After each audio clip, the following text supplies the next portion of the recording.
Welcome into the best in true crime podcasting. This is True Crime Tuesday. I'm Tim Dennis. Got an interesting show ahead for us today, folks. You know, the reason I say interesting is this. It's going to be kind of a story of tragic proportions today. And a story that's going to make you sad, a story that's going to make you angry, a story that at one time or another is going to make you marvel a little bit in fascination. A story that took place over 30 years ago, or just about 30 years ago. A story that without tragedy doesn't result in the machinations of getting systems together to help us fight crime. It's unfortunate that through tragedy, we have to develop systems to help us get better in fighting crime. In this story, I tell you folks, and the story that we're talking about today is the book Hidden Demons, Evil Visits a Small New England Town. Our guest today is Margery B. Metzger, who's the author of this book. And we'll get with her in just a moment here. This story is so twisted. It's about, and let's call it what it is, a child hunter, a child killer, a child serial killer by the name of Louis Lent Jr., who tries to disguise his craving, his sexual craving for children, and eventually killing of children. He tries to wrap it under the disguise of God, that he's a good person under the disguise of God. And with that, he also has forced us to, as he's doing a very good job, he's very intelligent. And with that, he tries to say he's a good person. He tries to hide what he truly is, which is the devil himself under the auspices of God, and forces us to peel that layer of onion, layer by layer by layer, and forces us to do it by bringing in different agencies and bring them together and force us to come up with a different way and a different system of unpeeling that onion. With that, let's bring in our guest. Margery Metzger is a retired social worker and mediator. She's a first-time author who felt compelled to tell the story of the loss of innocence in her hometown. She is the mother of 2 grown daughters and lives in the Berkshire Hills area of Massachusetts with her husband, Alan. Let's welcome in to True Crime Tuesday, Margery Metzger. Margery, welcome in to True Crime Tuesday. Thank you. Hi, Tim. Hi. First of all, let's get the story behind you and Hidden Demons and your personal attachment to this story. Tell us a little bit about what got you interested in writing this story. I was interested in writing it because I knew the key players in the story. The key players were a Pittsfield police officer and his daughter. Mm-hmm. At the time, she was a senior in college, and she was working as a lifeguard at the girls' club. And she used to babysit for my girls when they were little. Mm-hmm. So that's how I knew her. Okay. And her father, who was a police officer, used to be on patrol when the girls were babysitting my kids. And he used to drive around the neighborhood just to make sure everything was okay. So I always loved when the Boyington girls babysat for my kids. But they told me a story that I thought was very interesting. They told it to me years ago. And because I was so busy with raising a family and working and volunteering and do all kinds of things, that it was not till I retired that I looked at this piece of paper that I had written down about the story and said, maybe I'll write a book about it.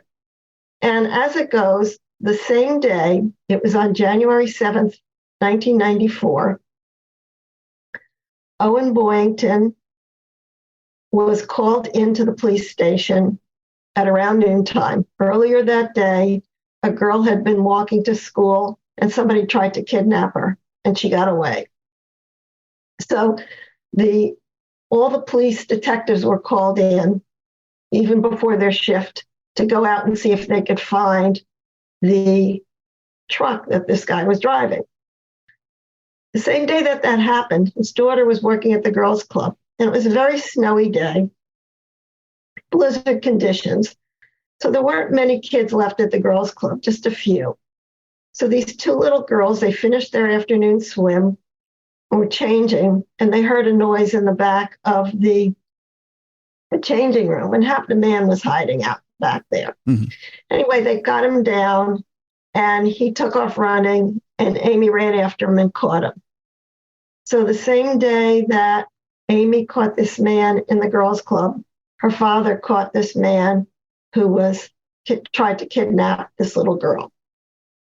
When he questioned this man, he also found out that this man had been the killer of somebody, a little boy that had mysteriously been murdered 3 years before, and nobody could find out who had done it. And all of a sudden, the police officer put it together and realized that this kidnapper was the person that probably killed this little boy 3 years before.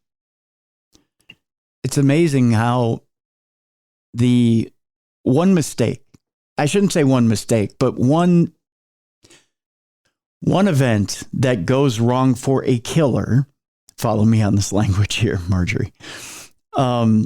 One event that goes wrong for a killer, one slip up, one mistake, unravels every deed that they've ever done.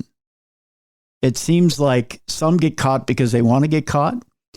Others get caught because of the sharpness or the skill of the intended victim. In this case, it really was Amy who was the one with the skill that unraveled everything, wasn't it? Well, no. Amy got this other guy, but what happened was when Owen Boyington found this man, he just asked the right questions, and he was smart enough to put the pieces together. It just seemed to click for him.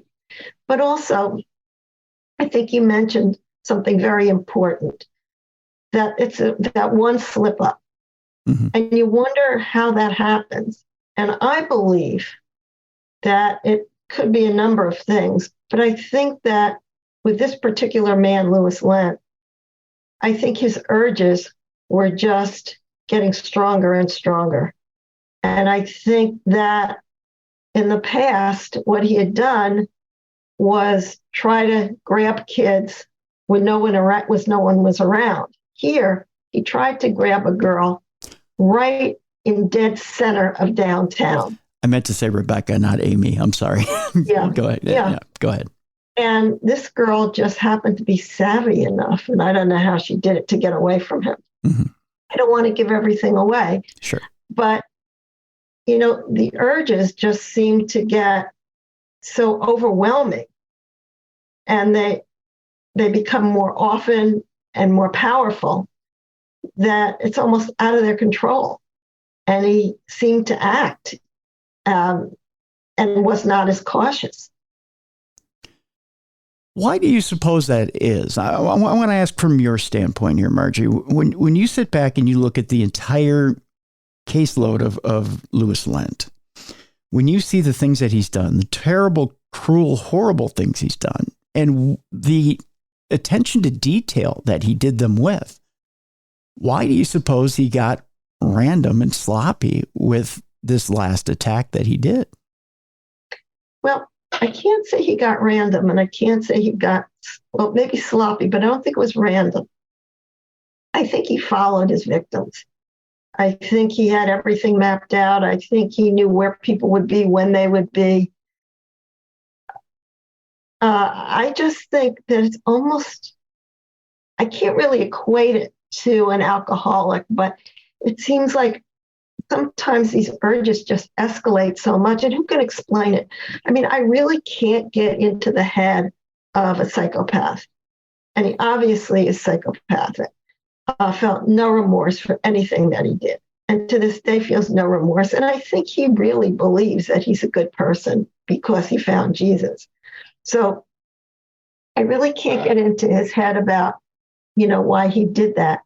But also I think that gets a sense of entitlement. he's gotten away with things for so long. I think they think they're not going to get caught. I don't know how many years he was doing stuff. And I'll tell you, this was 29 years ago, and it's still an open case. Mm-hmm. They're still looking for bodies, and I'm not sure what the people that are working on it now are still looking into, because they wouldn't talk to me about it. That's interesting. Yeah. Why the secrecy? I mean, what is there to hide behind a case that's still open? I mean, who are they? Who do they suspect is still out there? I don't know why the secrecy. I really don't. Maybe they think that if he gets word of, people bringing this up again, maybe it'll be harder to get anything out of him down the road. I really don't know. It's very mysterious to me, but I have to honor them because I believe that they know what they're doing. So if there's a reason, I don't have to know it, but there's still stuff going on that they want to find out. And number one thing is where some of the bodies are, because the families have not been able to bury their children. Let's jump into, before we go any further, let's jump into who exactly Louis Lent Jr. is. Tell us, Margery, a little bit about Louis Lent Jr. and his upbringing, his beginnings. Who is Louis Lent? Louis Lent grew up in upstate New York. His family was split early on. His parents divorced. And he was in a family that got pretty large because his mother remarried and the stepfather had kids, she had kids, they had kids together. His biological father went and had kids with a couple other women. So I think that he was lost along the way in the shuffle.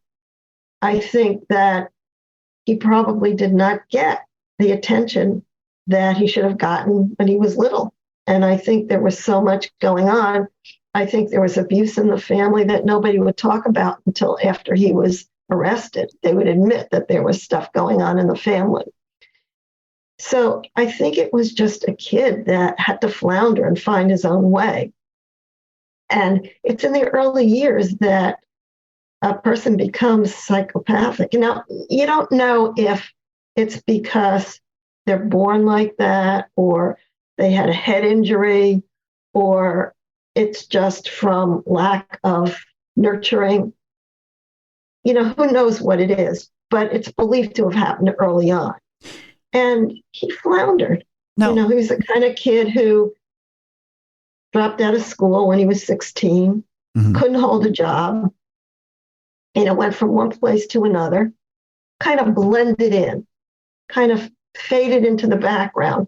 So he could easily slip under the radar of what was going on. And I think he did that a lot of his life. He just slipped under the radar and got away with things because, he was invisible to a lot of people. Let me stop you real quick here, Margery, before we go further with Louis, and talk a little bit about his father, who's an interesting case study in nature or nurture. His father it's almost like he's almost a mirror image of his father without wanting to be his father. Although he didn't necessarily like being in the company of his father had left his mother. They divorced, correct? And then he takes off and he remarries, but he also has a younger woman on the side. Is this what it is? And she's essentially not only much younger, but isn't she underage? Mm-hmm. Yeah.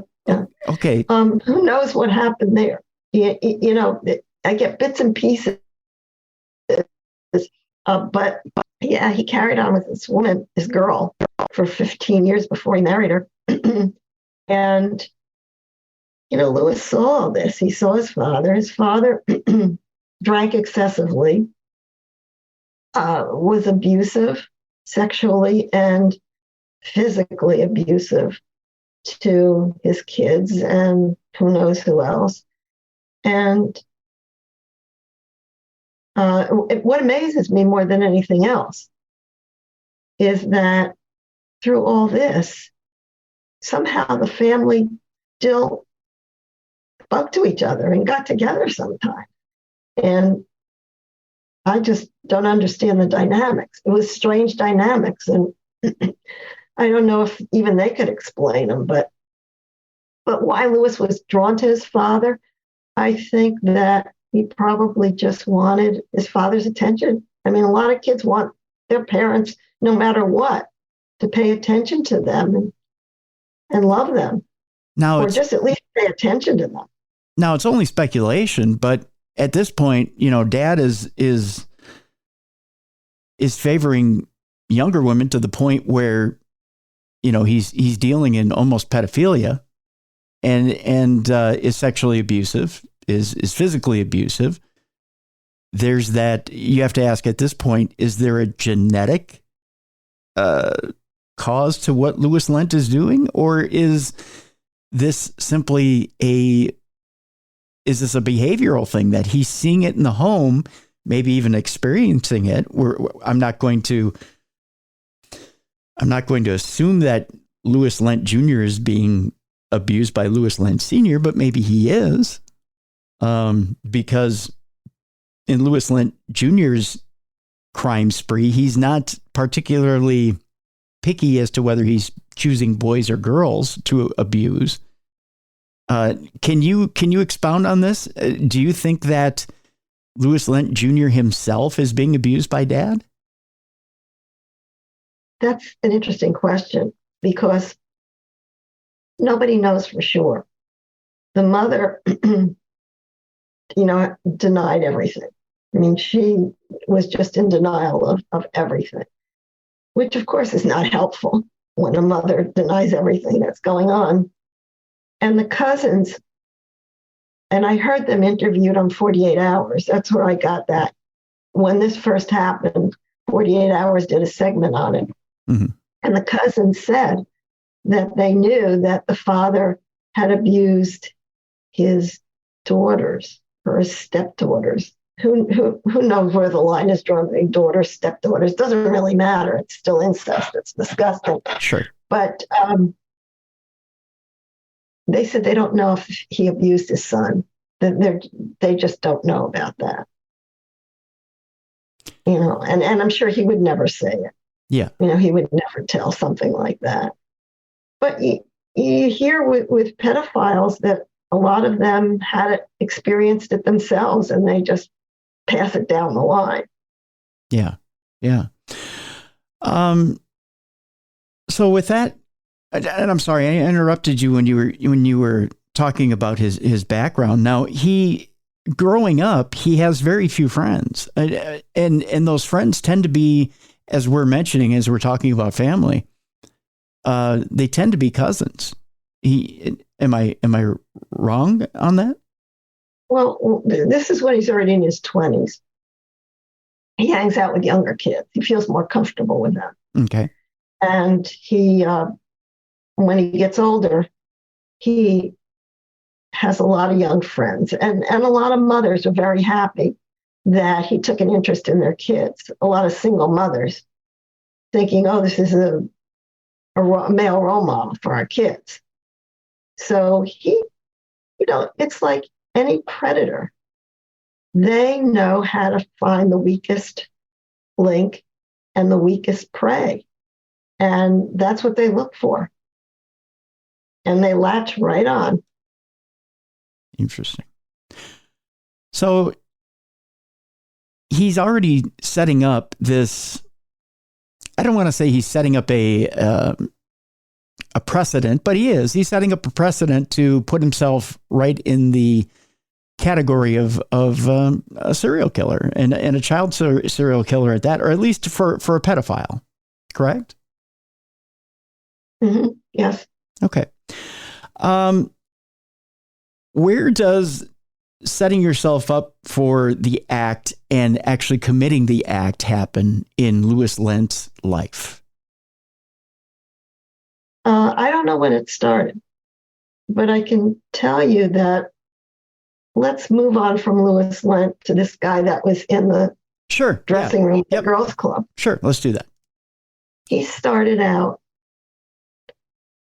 just flashing, and then progressed to doing lewd and lascivious acts, as they call them, in the back room, and the girls saw him. And then a year later, he actually rapes a girl. So his crimes escalated. Mm-hmm. And I believe that's what happened with Louis Lent, or with a lot of these people, that they start out and it just gets more and more exciting and more challenging, and they get more and more daring, and they escalate.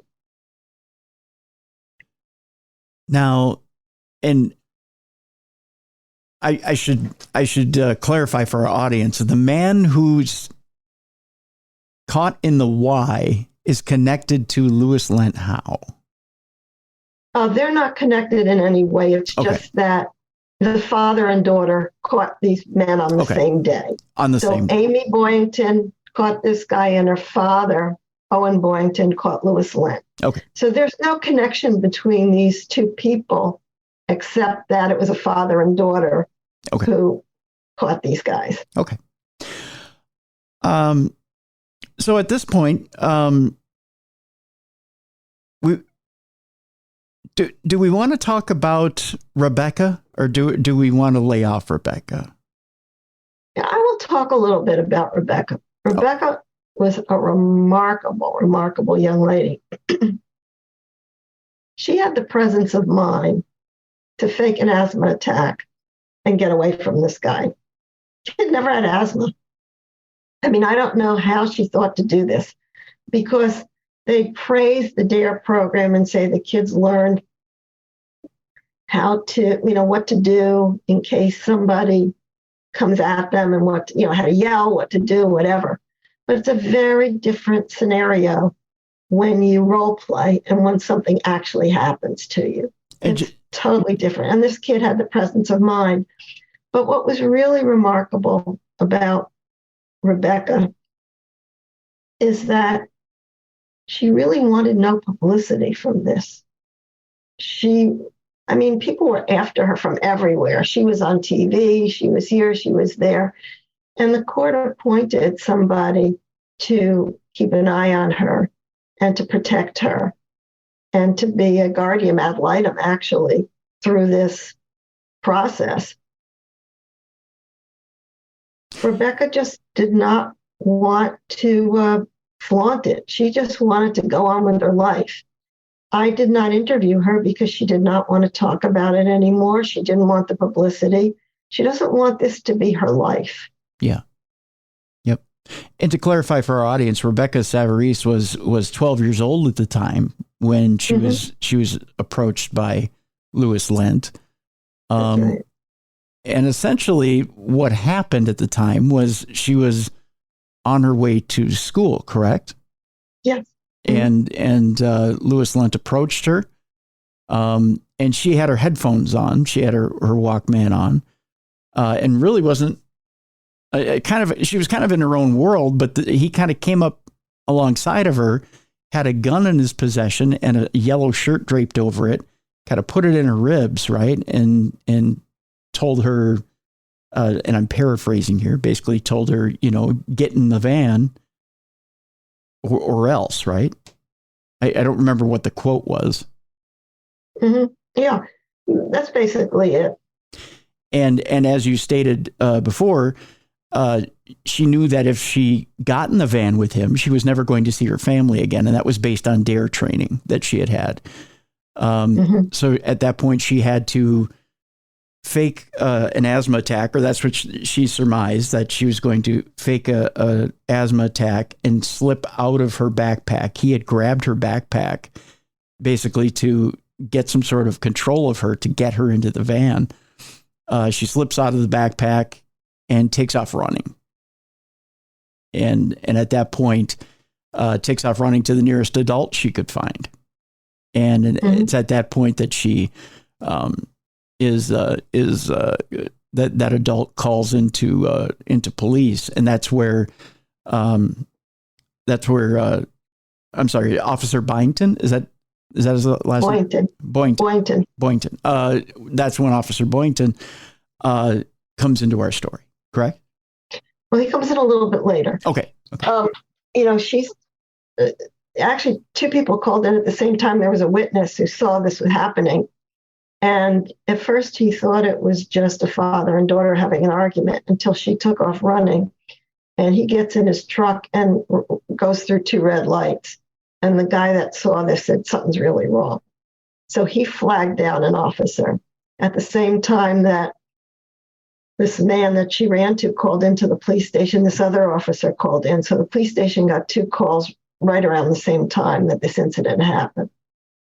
So this was, they took it very seriously. It was very, it wasn't just one person. It was two people that were calling in at the same time. Okay.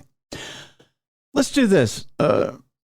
Margery, when we come back, we're going to take our break right here. When we come back, let's talk a little bit about Louis Lent in the situation he's in pre-Rebecca and why he thinks he's such an upright citizen and why he thinks he's such a good person and how he gets, how he is when he's taken into custody and why he thinks he's been done wrong the longer he's kept in custody. I know I'm talking a little bit in riddles. We'll sort this all out when we come back. Why Louis Lent is not the saint he thinks he is. We'll put it that way when we come back. The book is, again, a very interesting book and a fascinating book at that. Hidden Demons. Evil visits a small New England town. A father, his daughter, and a brave young girl thwarted criminals whose escalated hidden demons lead them to bolder and more risky acts of violence. Margery Metzger is our guest, and you can pick up that book right now in the link in the description of this program. We encourage you to do it during the break. When we come back, Louis Lent reveals that he's not the angel he thinks he is. We'll talk about that when we come back right here on True Crime Tuesday. Welcome back to the best in true crime podcasting. This is True Crime Tuesday. I'm Tim Dennis. Our subject today is Hidden Demons. Evil visits a small New England town. Our guest is Margery Metzger, and she is the author of that book. We're talking about the subject, Louis Lent, who is the serial killer, the child killer that committed all these sins, and let's call it what it is, sins against humanity. And sins against God, who he claims he's a child of. And let's call it what it is. He wrapped himself in a sheath of God. That's what he said he was, a child of God, that he believed he was wrongly accused at the end of this thing, which is almost laughable, considering the amount of evidence that was there against him. Margery, let's rewind quite a bit here, and let's talk about the circumstances at the time that Mr. Lent, and I use Mr. loosely here because he really is quite the demon, that he slipped up. Let's put it that way, that he slipped up with Rebecca. At the time he slips up with Rebecca, that he tries to abduct her, he speeds through town, and of course at this time he claims he was doing good deeds at one point with the prosecution, that he's a good person, that he's not the evil man they all think he is, that he's doing good deeds in the community, that he's helping a blind man with resetting his foundation in his house, that he's helping with all kinds of things, that he's just ask his friends. He's got plenty of friends. Who are these friends he's talking about, and what's going on in his life that he's such a good guy? Actually, he did do some good things, but everything was with an ulterior motive. He did help this man, this blind man, and he drove this man's mother and aunt's boyfriend, who were elderly, to doctor's appointments, took them places. But he also, in return for doing this, he would use their cars. He would scout around, not in his own car, or he used people, but he also gave to them. I mean, they really thought he was wonderful. They could not understand how somebody could be so selfless and help the blind so much. He was a member of the church for a while. And he, as his mother and stepfather said, he went to preacher school. For a while, he was studying to be a minister. And what he wanted to do was perform weddings and different ceremonies like that. He never finished. Most of the things he started, he didn't finish. Mm-hmm. But he, in his mind, believed that his good deeds really outweighed everything else, that he was really a good person. I mean, I think he honestly believes that about himself. I think that's how his mind worked. But yet at the same time, as you said, he tries to become a minister so he can perform wedding ceremonies. At the same time, he's also doing certain things like, well, he's maintaining an apartment and feeding his nephew alcohol along with his nephew's friends. Well, I don't know that he's providing for them. Maybe every once in a while he did, but his nephew came to live with him and was virtually unsupervised. So this teenager, just had the run of the house and could do whatever he wanted. So, and I don't exactly know why he had this kid come live with him. I think maybe he needed somebody to share the cost of the apartment. Mm-hmm. And he knew that this kid would work. And I guess part of the deal was that he would pay for part of the rent. And he liked hanging out with younger kids. He really did not deal well with people his own age. Could it be, too, that he could have been used as a recruitment tool, that maybe he would figure out that the nephew would have a circle of influence over other kids and could be bringing kids to him, potential victims? I don't think so. I think I think he compartmentalized his life. Okay. And I don't think that he saw the neighbor kid as a victim of his. And I don't think he saw some of the kids that he befriended as possible victims. I think that he just felt that he could relate to them in some way, maybe sort of be a father figure to them and not have to be mature enough to deal with people his own age. I don't know if he really could. Okay. I don't know that he had the capacity to do that. Okay. There's also another thing that's going on with Lewis, and that is that he seems to be growing marijuana. He's growing marijuana, not necessarily to distribute, but he's been in business. He's also been his dad. We should explain. His dad has been living down in Florida, so somewhere in there he's been shuttling back and forth and dealing with marijuana distribution or marijuana growing, and he's had some dealings with people in that business, hasn't he? I'm not sure about that. I mean, he says he has, but it's very hard to know what's truth and what's fiction with him. So I think he used marijuana a lot and probably grew and sold some to be able to afford it. But it's hard to know if his stories are true. I tend to think that you have to take a lot of his stories with a grain of salt, because I think in his own mind, who knew where the line was drawn between what was real and what was not real. There seems to be a lot of that. I mean, we know at least he had a couple of plants, because didn't he ask somebody to hide a couple of plants for him when he was arrested? Yeah, I think that was part of his life. Mm-hmm. I don't know how much. I mean, I really don't know. And I don't think anybody knows, because he would tell one person one story, tell another person entirely different story about the same thing. So the same story could have all different iterations depending on the person that he was telling. Why do you suppose that is? It was hard for me, and I think it was hard for everybody to determine what was true and what wasn't true. Why do you suppose to one crowd, he's a God-fearing person who's preaching about how God and Jesus are in his life and it's the most important thing in his life, and to another, he's a drug-dealing badass? Well, why is it that he's one thing to one person and one thing to another? I don't think he thought that was so different. I think he thought that a God-fearing person could deal in marijuana. I guess he didn't think that marijuana was a bad thing. I mean, we know now that it's not such a bad thing because it's legalized. Mm-hmm.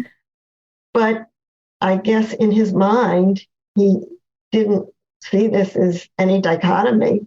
I don't think he saw that it was any different.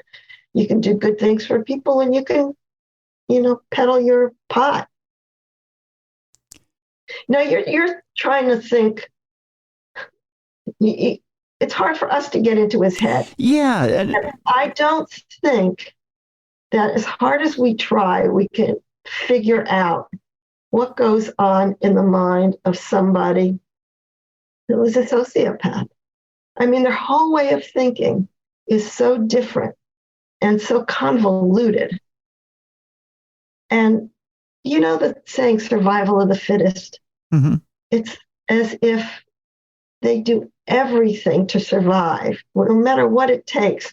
Now, their survival, what they need to survive might be very different from what we need to survive. Sure. But I think all these lies and everything is just to put on a face in front of people, to put on a show of normality. Mm-hmm.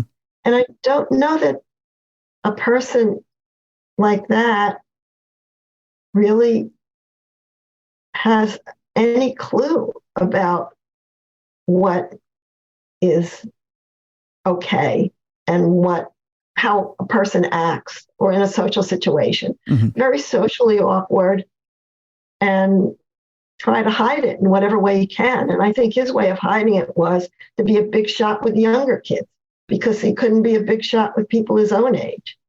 And that's why somebody's a pedophile, because they can't make it sexually with somebody their own age. So they have to pick on somebody that's younger and vulnerable. And I don't think it's necessarily all sexual. It's a lot of violence attached with it. But I just think that when we try to get into the head of somebody whose head is just so different, we can't fathom that. And I think that played an important role in his getting away with things for such a long time. I think the world was a little more naive at the time. There was not 24/7 news going on. Mm-hmm. There were bad things that always happened, but I don't think people heard about them. Yeah. And he's in this little town, and who would ever think that a guy who's a little weird and maybe a little bit of a nebbish is a serial killer? I mean, it just would never enter somebody's mind. A guy that helps out, belongs to the church, helps out blind people. He may be a little weird, but he's not a killer. He's not a rapist. Right. In that time, sure. In the, early to mid 90s, we were a little more aware in the early to mid 90s of stuff like that, but not, I get what you mean. Certainly in small towns, you would think, it can't happen out here. We're a little more, we know our neighbors out here, Well, also you see people and they don't, what does a serial killer look like? I mean, what did Ted Bundy look like? He was a good looking guy, mm-hmm. the kind of guy that presented himself well. He was a law student. He was, at a crisis. He worked on a crisis hotline. He looked perfectly normal. Louis Lant, maybe he was a little sloppy and a little bit of a nebbish, but, what does a serial killer look like? You don't think you're going to see this phantom, this like crazed looking person.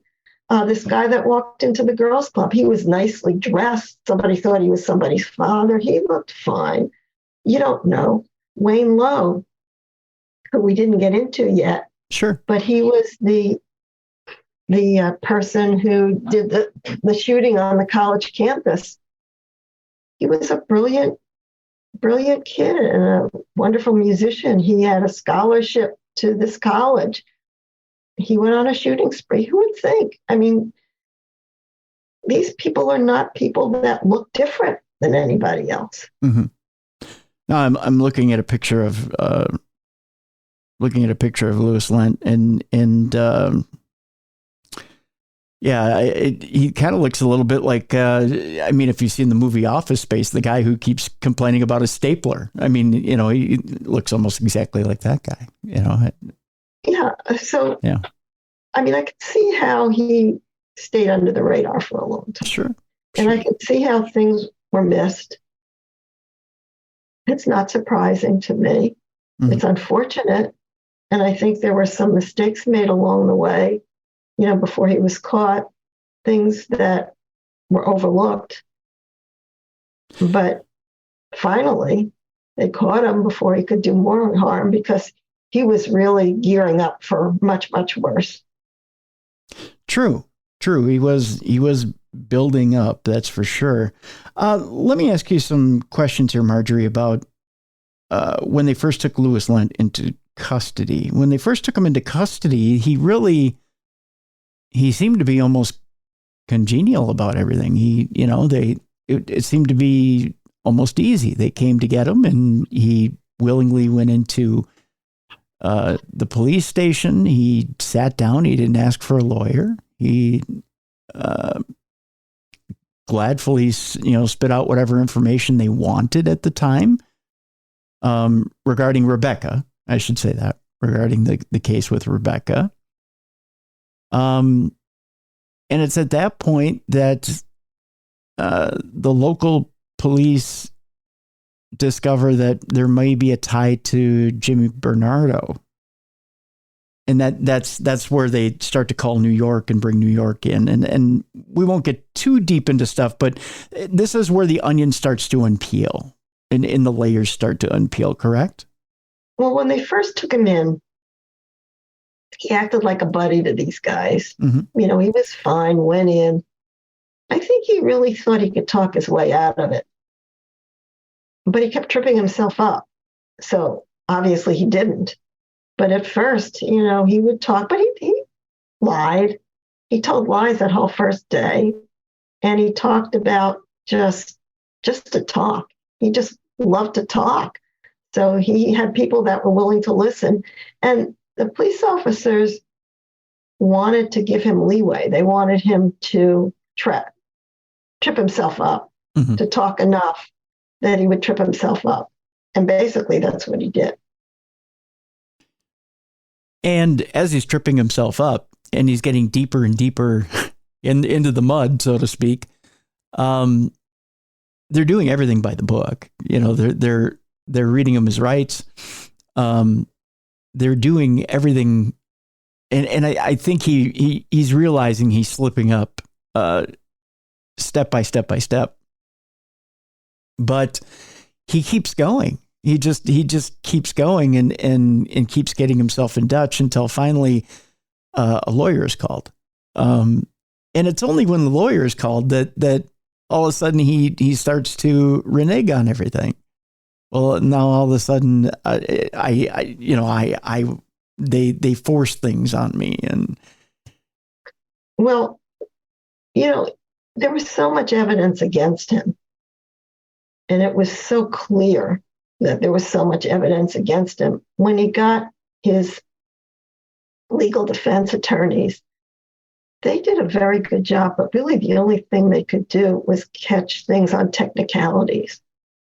So they tried every trick in the book to fix or find every technicality that they could possibly find that went wrong to get him off, because they knew that if they worked on the facts of what happened, they had him dead to rights. Mm-hmm. Let's one of the things that I mentioned at the beginning of the show that I wanted to go through with you here is the fact that sometimes in the face of evil, we can change systems for the good. And that's one of the things that happened with Louis Lent. tell us a little bit about how the chain of command and how different police agencies being brought in actually started a brand new system when it came to missing children. I know it started locally in that area, and then eventually New York got called in when it came to the fact that they believed at that point Louis Lent had something to do with Jimmy Bernardo. They were trying to figure out which jurisdiction was going to get a hold of Louis Lent, because as I believe, and you can help iron me out here and take over from here, it was going to have to do more or less with who was going to get him for more time, wasn't it? Or who was going to, because at that point there was no RICO laws. Is that what it was? Well, let's back up a little bit. Sure. Jimmy Bernardo was abducted in Massachusetts, but killed in New York State. Okay. So you had both jurisdictions working on this. Mm-hmm. As soon, and it was 3 years that they went and really hadn't, they had files and files and files of information and people that they had followed up on. Nothing panned out. So as soon as Owen kind of put things together, Owen Boyington, they called New York State, and New York State was just ready to come over. Actually, they worked very well together, the people from that jurisdiction and our jurisdiction. There was a Pittsfield police. There was the Massachusetts State Police, the New York State Police that came over, and then eventually the FBI was called in. The FBI was called in to bring in some equipment. Of course, with the task force, Louis Lent had lived in different states, so they really needed the FBI to do some of the police work out of state, mm-hmm. which, New York and Massachusetts did not have the jurisdiction to do. And then they needed a profiler. So when the task force got together, the people that headed the task force were the state police from both Massachusetts and New York State. And at first, it was all in the Pittsfield Police Department's hands, but they couldn't take over. They just arrested the guy, and it was up to the other people to come in and form a task force. And they just had people that were disciplined enough and smart enough to figure, how are we going to do this? How are we going to track this down? Because it's going to take a lot of work. And this guy has been to a lot of different places, and who knows what he's done and what havoc he's raised anywhere else in the country. How are we going to do this? And how are we going to divide things up? And they were able to respect each other enough to figure out a way that they would take all this information, and for the first time, this information was being computerized. And the FBI helped with that, and New York State helped with that. So every piece of information that came in was put into a computer. And as Jack Flaherty, who was the head of the task force from Massachusetts State Police, said, eventually, as all these pieces came into the computer, it almost became a Venn diagram of the information that they needed. So they could go into the computer, and if somebody called in and said, somebody was murdered here or abducted here, could it have been Louis Lent? And they could look and see where Lent was, time and place, where he was at that time. Either he was in their area or he wasn't in this area. So he could be considered as a possibility, or they could just say, no, he didn't do it. So they were able, for the first time, to really computerize all this information in a very orderly way so that the information could be drawn out very easily and very succinctly. So this is what was the major thing that came out of this, that it was a systematic way of entering information that could easily be used down the road. And that system eventually was developed and further developed and is used to this day to Yes. hunt down serial killers. It became a prototype for the FBI. Mm-hmm.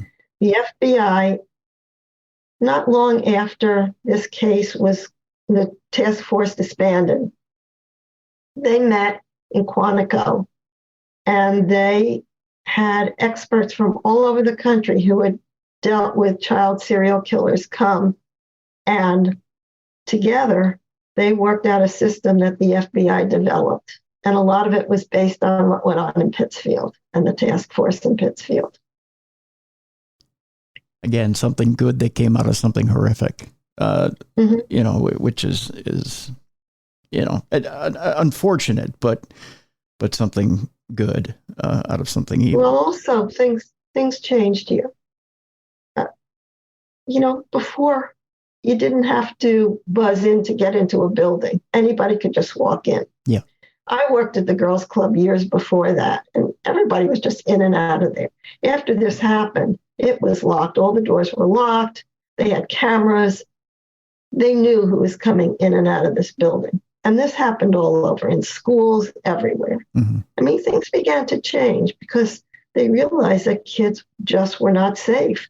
Yeah. And unfortunately, in a community where a lot of people didn't even lock their doors, or they let their kids run free and do what they wanted. I remember standing out with my kids waiting for the bus. I wouldn't let them be alone, even waiting for the school bus to come. And if I couldn't go, I made sure that there was another adult on our block that was watching the kids. So things changed. And I had young children at the time that were about Jimmy's age and Rebecca's age and a little younger. And I'll tell you, I became extremely vigilant. I tried not to scare my children, but I was a whole lot more vigilant. I got to ask you, Margery, what was the message you gave to your children at that time without scaring them? How did you address it? I just said to them that, you have to look around, you have to be careful. And if you see something that makes you uncomfortable, look uncomfortable, just do something. Either run, scream, do anything you have to do. But I also don't want you wandering off. And I have to know where you are all the time. And I have to know that there's supervision. I mean, I used to, when I grew up, I could ride my bike a whole day long, go off all over the neighborhood, and come home at lunchtime and then go out again and then come home at dinner time. My kids were not allowed at this point off the block. Yeah. If they wanted to ride their bikes, they could ride up and down the block, but they were not allowed off the block. Yeah. So fortunately, we had a lot of kids on the block, and it wasn't a hardship to them. There's always kids to play with. But, and I think parents enrolled their kids in a lot more organized activities after that. Yeah. Yeah. It's unfortunate. It can't be like it was when you or I were young. But we've gotten to that point where it just can't be that way. And it's unfortunate. And maybe like you stated earlier in the program that I think maybe we were more naive when we were younger, that danger's probably always been there. We just didn't know it. Well, I think a lot has to do with this 24/7 news. I mean, you're bombarded with it all the time. You can't get away from it. And we didn't have that. I mean, it just didn't exist. I mean, I'm quite a bit older than you are. I'm a baby boomer, so I go way back. But, it just didn't happen. And it was, the other night I had Owen and Amy over to celebrate the release of my book. And we had dinner together. And it was really lovely. We did a lot of talking. But Amy has a house by the lake. And there's a path that a lot of people walk, because it's just a really nice walking path by the lake. It's very scenic, and people camp out around the lake. It's a park. And a lot goes on there, good things and not such good things. And Amy, being the daughter of a police officer, sees things, and she was calling things in as possibilities of things. She says, I think I'm way too vigilant now. She says, being the daughter of a police officer, she says, can drive you nuts because you look for everything and you see things where other people might not see them. Is that necessarily a bad thing, though? No, it's not a bad thing. No, and that I think that probably more than makes up for the people who have blinders on. Because there are a lot of people who are unwilling to step up in situations that are drastic or tragic. You have a lot of people who say, well, I saw it, but what was I going to do? Or who am I? Or who am I to change the world? Or who am I to get involved? I might get involved and I might die. Yeah, or even if it's not at the point where it's tragic, it just something looks a little bit off. Mm-hmm. You note that. And some people will speak up and some people, are oblivious to it. Well, I think too, as I think a lot of people think about self-preservation first. So if you see somebody, there's a perfect example in the book. We're talking about the man who Amy chased down. That same man has an incident later in the book, in the park. And I won't speak to anything else other than that, but there's a man who, well, I'll say this much. There's a man who comes along and in that same situation, I was thinking to myself, okay, if I were to see that he was attacking another girl, I probably would have done the same thing that this man did. I would have run up, shouted, tried to chase the guy off or at least grab the guy. I don't know what I'd do. I don't know if I'd pummel him. I don't know if I'd try to kick him into submission. I don't know if I'd choke him out or do whatever to try to get the cops there. I don't know. But I know for one thing, I wouldn't sit there and be complacent. There are a lot of people who would sit there and be complacent or turn a blind eye or pretend they didn't see anything because they'd say, well, even before this guy saw it, he heard screams and he tracked down where the screams were coming from. Right. And to me, that was very, very brave. Not just brave. I mean, that was just the right thing to do. It was very, very wonderful that he did that. But he didn't see it at first. He heard screams and followed the sounds till he found out where it was coming from. And keep in mind, these are in the 90s. That's in the days of the 90s where, and I'm not making a political statement here, folks, but let's face it. These are in the days where guns weren't as prolific as they are now. Okay. But these days, you try to interfere in something like that, you might get shot, Margery. You got a point there. Definitely have a point. But these are also the days of conceal and carry. And a lot of states have conceal and carry laws. So you may be walking along and you may be dealing with somebody who, if they come along on a scene like that, may be concealing and carry, and they may be able to defend somebody who's being raped at that point too. I'm just saying there's flip sides to the coin, and I'm playing a lot of what if here, Margery. But, the thing is that I think if you're playing this stuff out in public now, you're taking a big chance, but I guess I'm making a longer point longer in that there are people who, I guess I'm just saying in society these days, even almost 30 years later, are less than likely, I think, to jump in and help more so than ever before. And that's the sad commentary on our society, because we are afraid that, I think, as a society that will be swallowed up by violence. And I'm bringing it back to the 24-hour news cycle.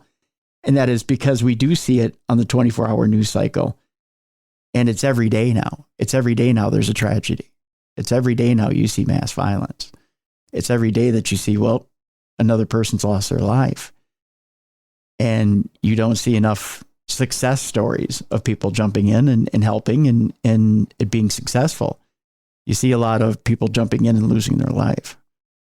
So I don't know that there's I don't know. And God bless the people who do jump in and help. You know, I applaud those people. So I don't know where this was going from there, Margery, but well, life has changed. It has. I mean, it's as simple as that. Things are different. It has. But I know what I would do. I know I would jump in and try to help. That's just me. Moving along, let's talk a little bit about. There is one person or one victim in this story that we haven't talked about yet, and that's one of those open cases, and that's Sarah Wood. Along the line of Louis Lent, and one of the cases that's connected to Louis Lent that is still open, and I don't know how much you want to talk about this or not, that is the case of Sarah Wood. Tell me a little bit about the case of Sarah Wood, what happened in that case, and why it's connected to Louis Lent. Could you tell us a little bit about her and her circumstance and what happened with her? Well, she disappeared, and it was right near her home. She just vanished. They found her bike.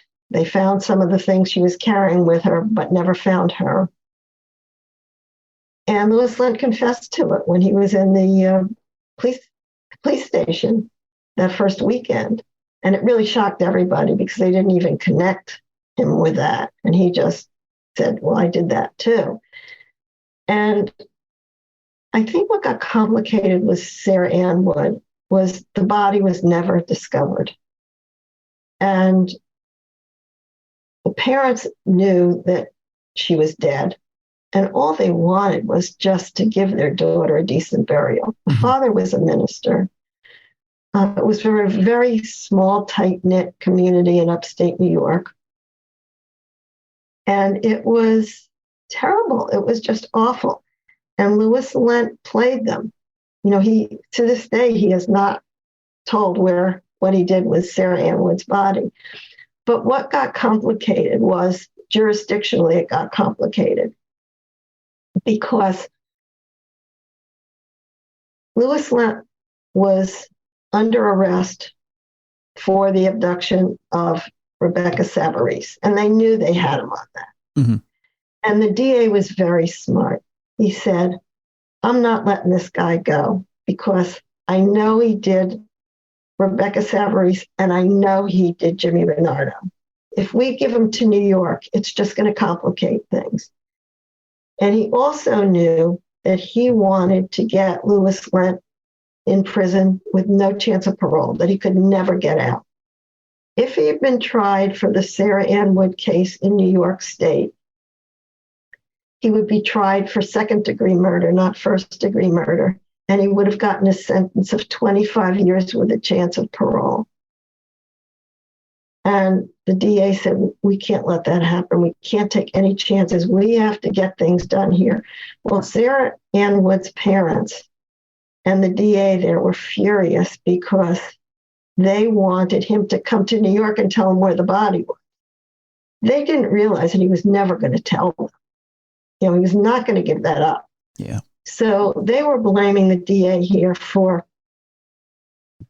just trying to gain votes and curry favor with people. And they thought it was very political, but it wasn't political. The DA had kids the same age as these kids. He really had a heart, and he just wanted to get this guy put away for life.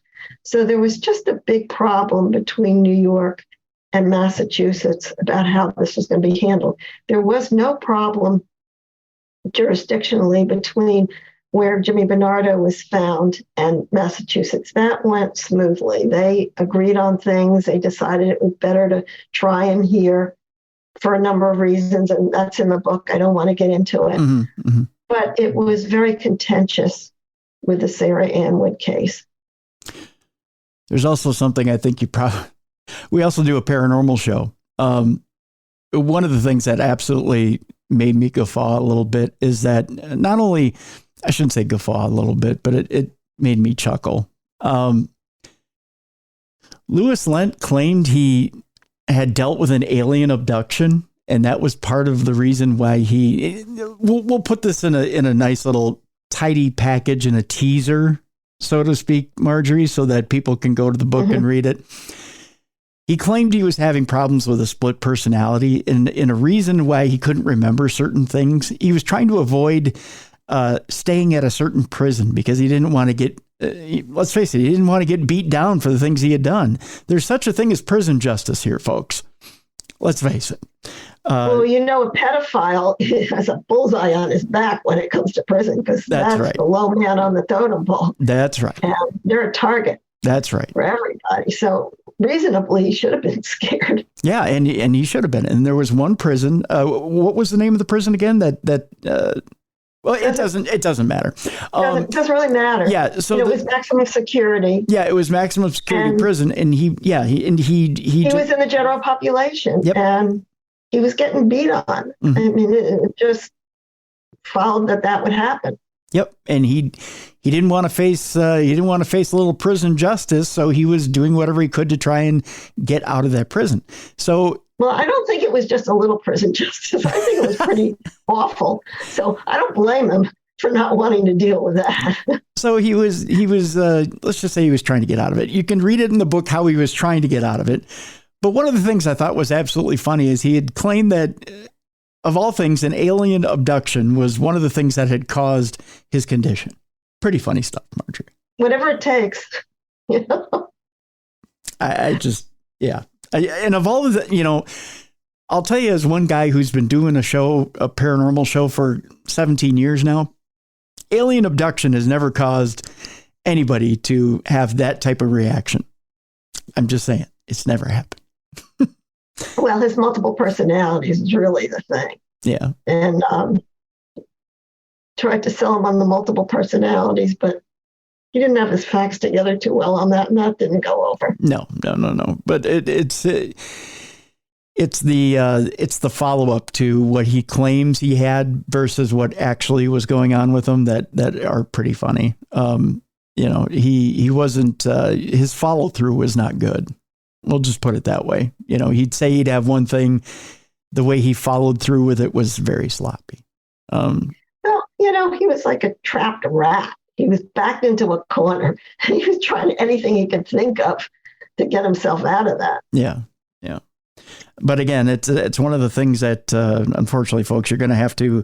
I shouldn't say unfortunately. Fortunately, you should go and read the book Hidden Demons and find out how that happened with Louis Lent.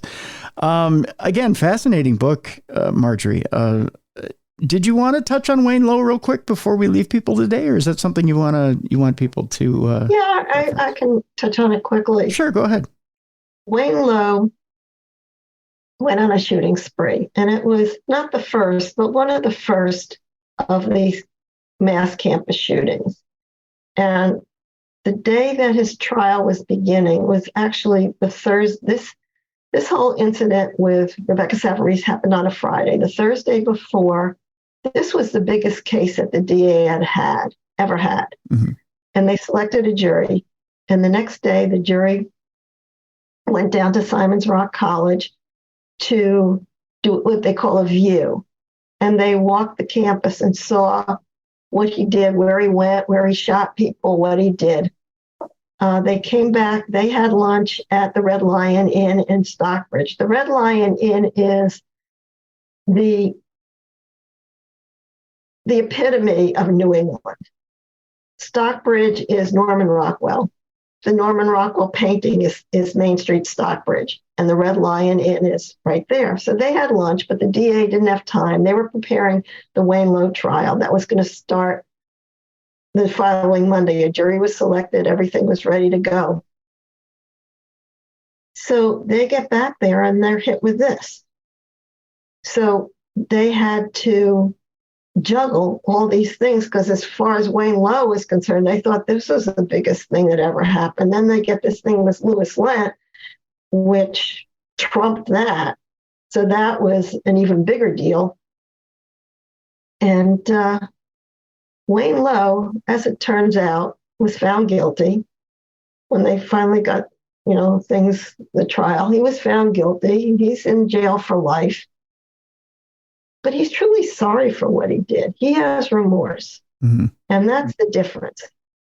he has become a very prolific artist, and he sells his work, and the money that he gets from the sale of his work, he donates to victims of his shooting. So, he has at least redeemed himself in some way. And I have to give the kid credit for that. Yeah. Interesting. Let me ask you this before we close up today, Margery. Being a first-time author and having tackled such a heavy subject, what do you take away from these different killers, from these different subjects? What do you take away from these personalities and from these crimes that you didn't know before you started? What's different on your outlook of crime, humanity, and evil that you didn't know before, that might disturb you, that might not even keep you up at night, but just your look on humanity? What changed about it after you got done with writing this book? I don't think anything changed that much, because I was a psychotherapist for a while. I had seen a lot. I had studied a lot. I know a lot about, well, not a lot about it, but I knew some about it. I think what changed is I became less interested in hearing about this stuff. Yeah. I got my fill of it. Yeah. I was asked questions by one interviewer. Was I a big true crime fan before this? No, I hardly ever read true crime. Mm-hmm. And they said, in the way you wrote this book, did you follow a style of writing that true crime writers follow? I said, no, I didn't want to. I wanted to write it in my own voice. So I have to say that I was such a big fan of Law and Order SVU. Mm-hmm. I was like, couldn't get enough of it. Now I really have trouble watching that. I find that this was on my mind. I worked 5 years writing this book and gathering information. And it really was so much for me that I really have less of an appetite for this stuff now. I think you learn firsthand almost the depravity that goes into this. I tried to get in touch with Lewis Len. He really did not want to have anything to do with me, so I didn't get any information from him. I knew that I would not get truthful information from him, but I sort of wanted to hear it in his own voice, and I did not get that. So to answer your question, I don't know that I actually learned that much about evil. I learned more about good. I learned about more how these detectives and everybody dug in, and how the community came together, and how people just gathered around families that suffered such a horrible loss. And I just saw firsthand how awful it is for the people who are left behind. I think you just put it eloquently, what the difference is between a consumer of true crime and someone who produces true crime content. You have to almost separate yourself from what you do when you produce true crime content. You have to put it away. I had somebody ask me the same thing. Do you watch a lot of true crime content, or have you seen this, or have you seen that, or do you? Nope. I'll watch a few shows, especially when I'm researching things. But outside of researching, I don't dig real deep into it, because if you ultimately consume yourself with something, you'll get lost in it. Another point I want to make is that I really began to look at a person who did these awful things, and began to think, what a horrible, horrible childhood this person must have had to get to this point. Yeah. And even though they did horrible things and can never be forgiven for the things that they do, you got to wonder what trauma these people have gotten in their life to get to this point. Yeah. So I began to also see that with all the horrible things that they did, they carry around some pretty awful things inside. That too, the reason I asked that question about nature versus nurture with you, Margery, was I wonder how much in this case with Louis Lent in particular. I mean, I don't know about Wayne Lowe, and I don't know about the man in the YMCA in the park. I'll just talk about Louis Lent. How much trauma would it really take to push him over? Was there a genetic precedent that it just might have just taken a little push to put him over and start him on his way? Or was it something that, he really did need a lot of trauma to trip that trigger to get him started on his spree? Some people who are killers love to talk about what they did. And they'll talk and talk and talk. And sometimes you can figure out where this came from, all this came from. Mm-hmm. And then there are people who deny, and you're never going to find out anything. So I don't think we will ever, as I call it, one of life's great mysteries, I don't think we will know what happened to him to get Louis Lent to this point.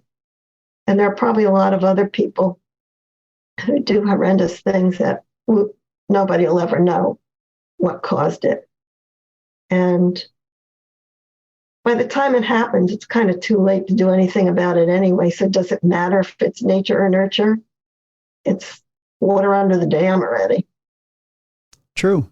There's also a thing called double jeopardy. So I think if he was already charged, he could talk about the things he's already done. If you told him, you've already been charged and you're serving for things you've already done, you could tell us what you've already done. Well, you know what? I think that why there's still a task force is that they don't know everything he's done. And I think if he talks, it might be in a jurisdiction where they could kill him. True. Very true. He might get a death sentence. Yeah. So, and also, he's pretty comfortable where he is right now. And if he tells other things, who knows where they'll put him. Yeah. So there are reasons for this. Yeah, that's true. You're right. You're very right. The book is Hidden Demons. Evil Visits a Small New England Town. Margery Metzger is the first-time author and the author of this book. Margery, real quick before we leave everybody, is there a second book in your future as far as true crime goes, or is that it? Is it a one and done? I don't know. I have no idea. I just need to take a breather after this, and then I'll figure out what comes next. I don't blame you for that. But Tim, I want to thank you for giving me the opportunity to talk about my book and for your interview. Absolutely. Thank you so much. I appreciate you joining us here on True Crime Tuesday. Thank you. Folks, it's that time where we're going to lighten it up just a little bit. It's time for us to bring in Beer City Bruiser, and it's time now for Dumb Crimes and Stupid Criminals. It's Crayon News story time.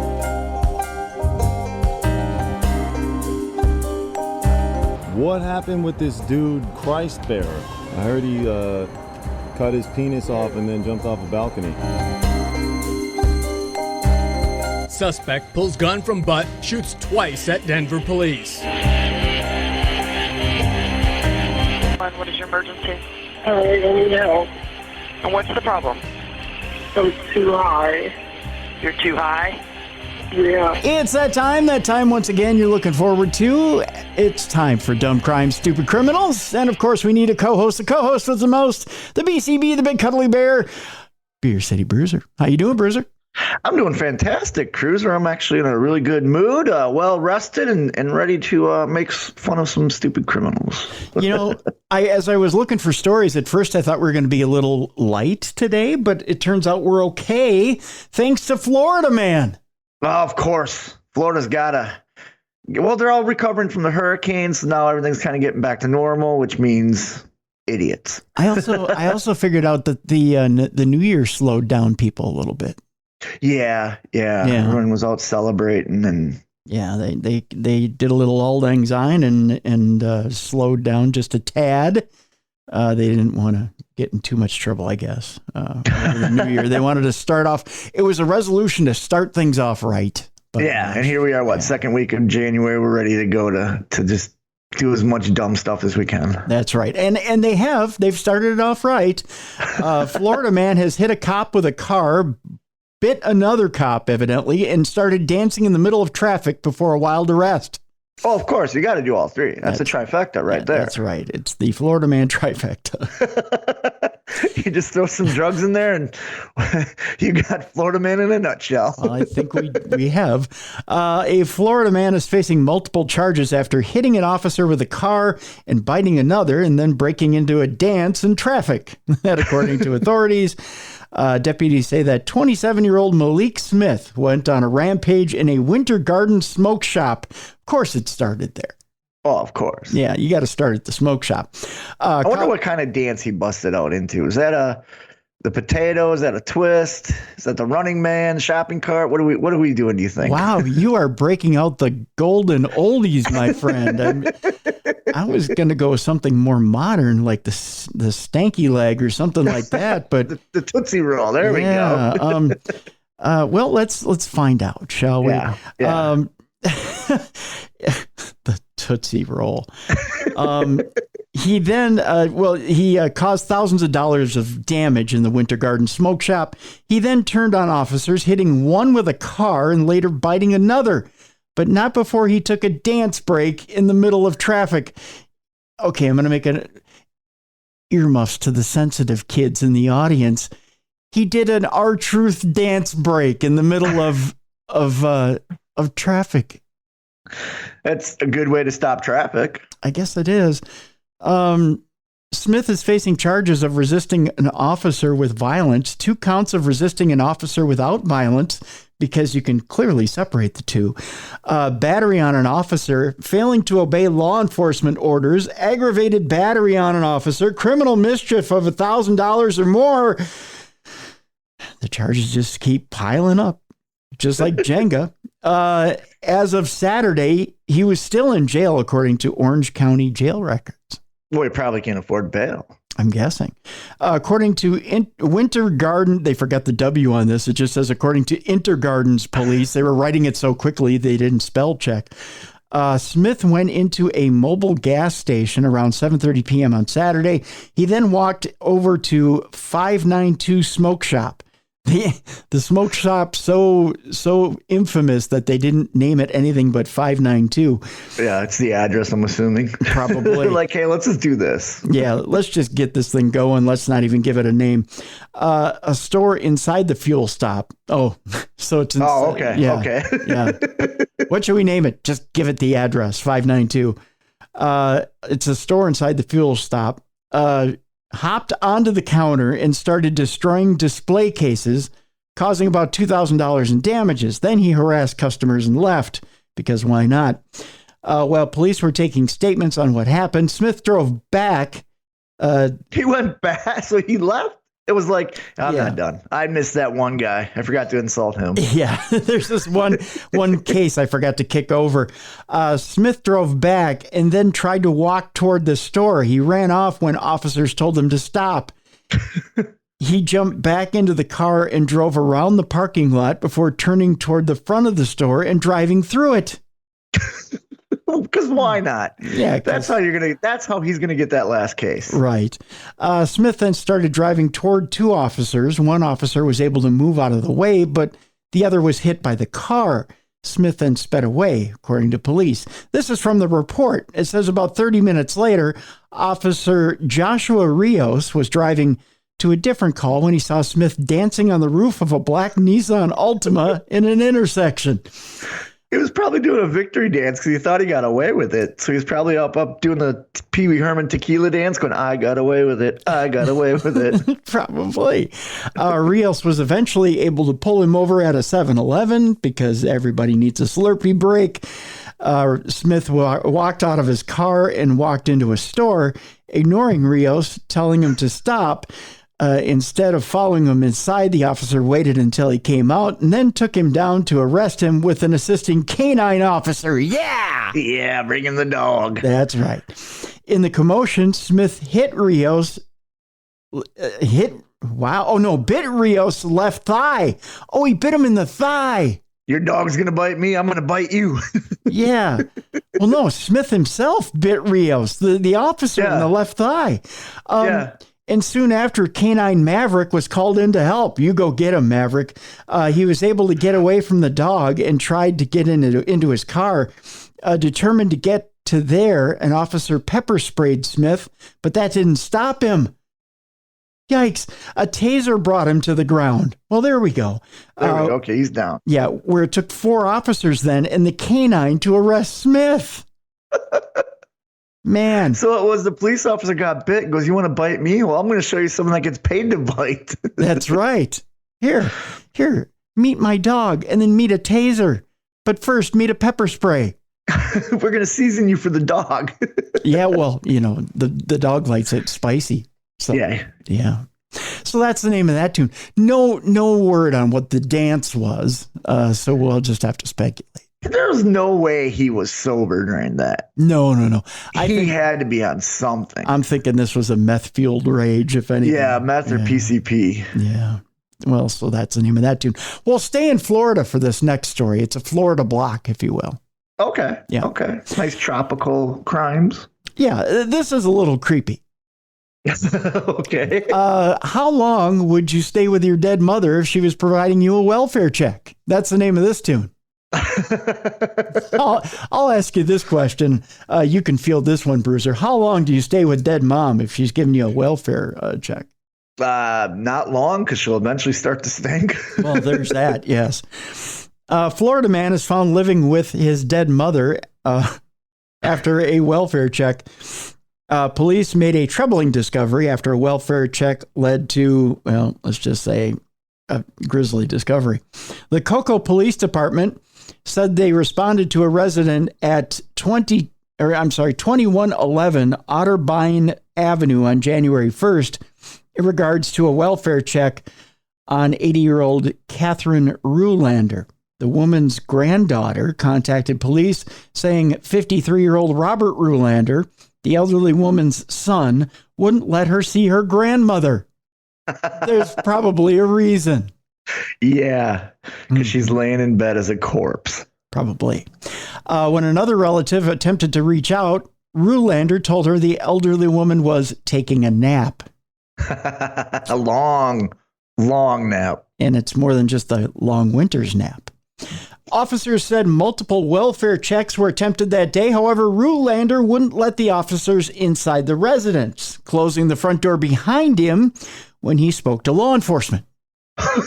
That's not how this works. No. That's not very friendly at all. A neighbor told police he believed that the woman was dead inside the home since he hadn't heard the beeping sounds from the woman's breathing apparatus in a week or two. See, that was the guy's first mistake. Yeah.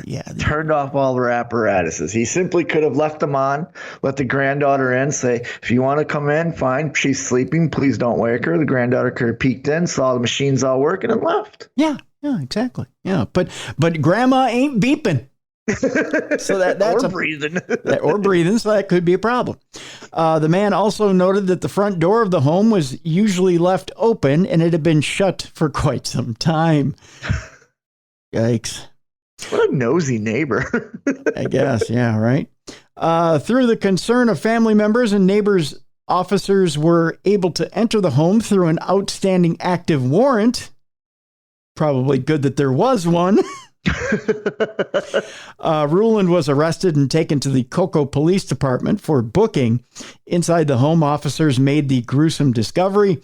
In the arrest report, officers entered the home and noticed a foul smell. Yes, he was living with the smell, Bruiser. That's when you go get a bunch of those car pine trees, the air fresheners that are pine trees. Yeah. Just hang them up. Yeah, so the trailer don't smell, evidently. Exactly. Yeah. Watch the movie 7, man. That's how you hide it. That's right. When officers entered a bedroom, Kathleen Rulander was found dead in her bed, just like Bruiser said at the beginning of the... Oh, God. Oh, Bruiser, guess what? She was found dead in her bed, lying in her own urine and feces. Oh, he didn't even clean her up? No, she'd been there for a while, my friend. Oh, I would at least clean her up nice. Robert Rulander was charged with failure to report a death and neglect of an elderly person. So, well, you wanted to make that money. I guess so. He was getting... It couldn't have been that much money. No. You know what I mean? Like... He was getting her Social Security, evidently. Yeah, and you and I both know people that, even though they're on Social Security, still have to work a part-time job. Right, yeah, you're not making that much. No, that's for sure. That's for sure. Guess what? Our universes have crossed here on True Crime Tuesday / Darkness Radio. Oh, nightmare fuel. It's happened, Bruiser. A Terminator? It's a real-life Terminator? It's a real-life Terminator. Facial recognition fail has landed the wrong man behind bars for 6 days, despite glaring discrepancies. I saw someone tag us in this story, and I was really excited, hoping you'd pull it, and you did. Authorities got the wrong man thanks to a flawed facial recognition technology that identified him as a fugitive, landing him in jail for 6 days in DeKalb County, Georgia.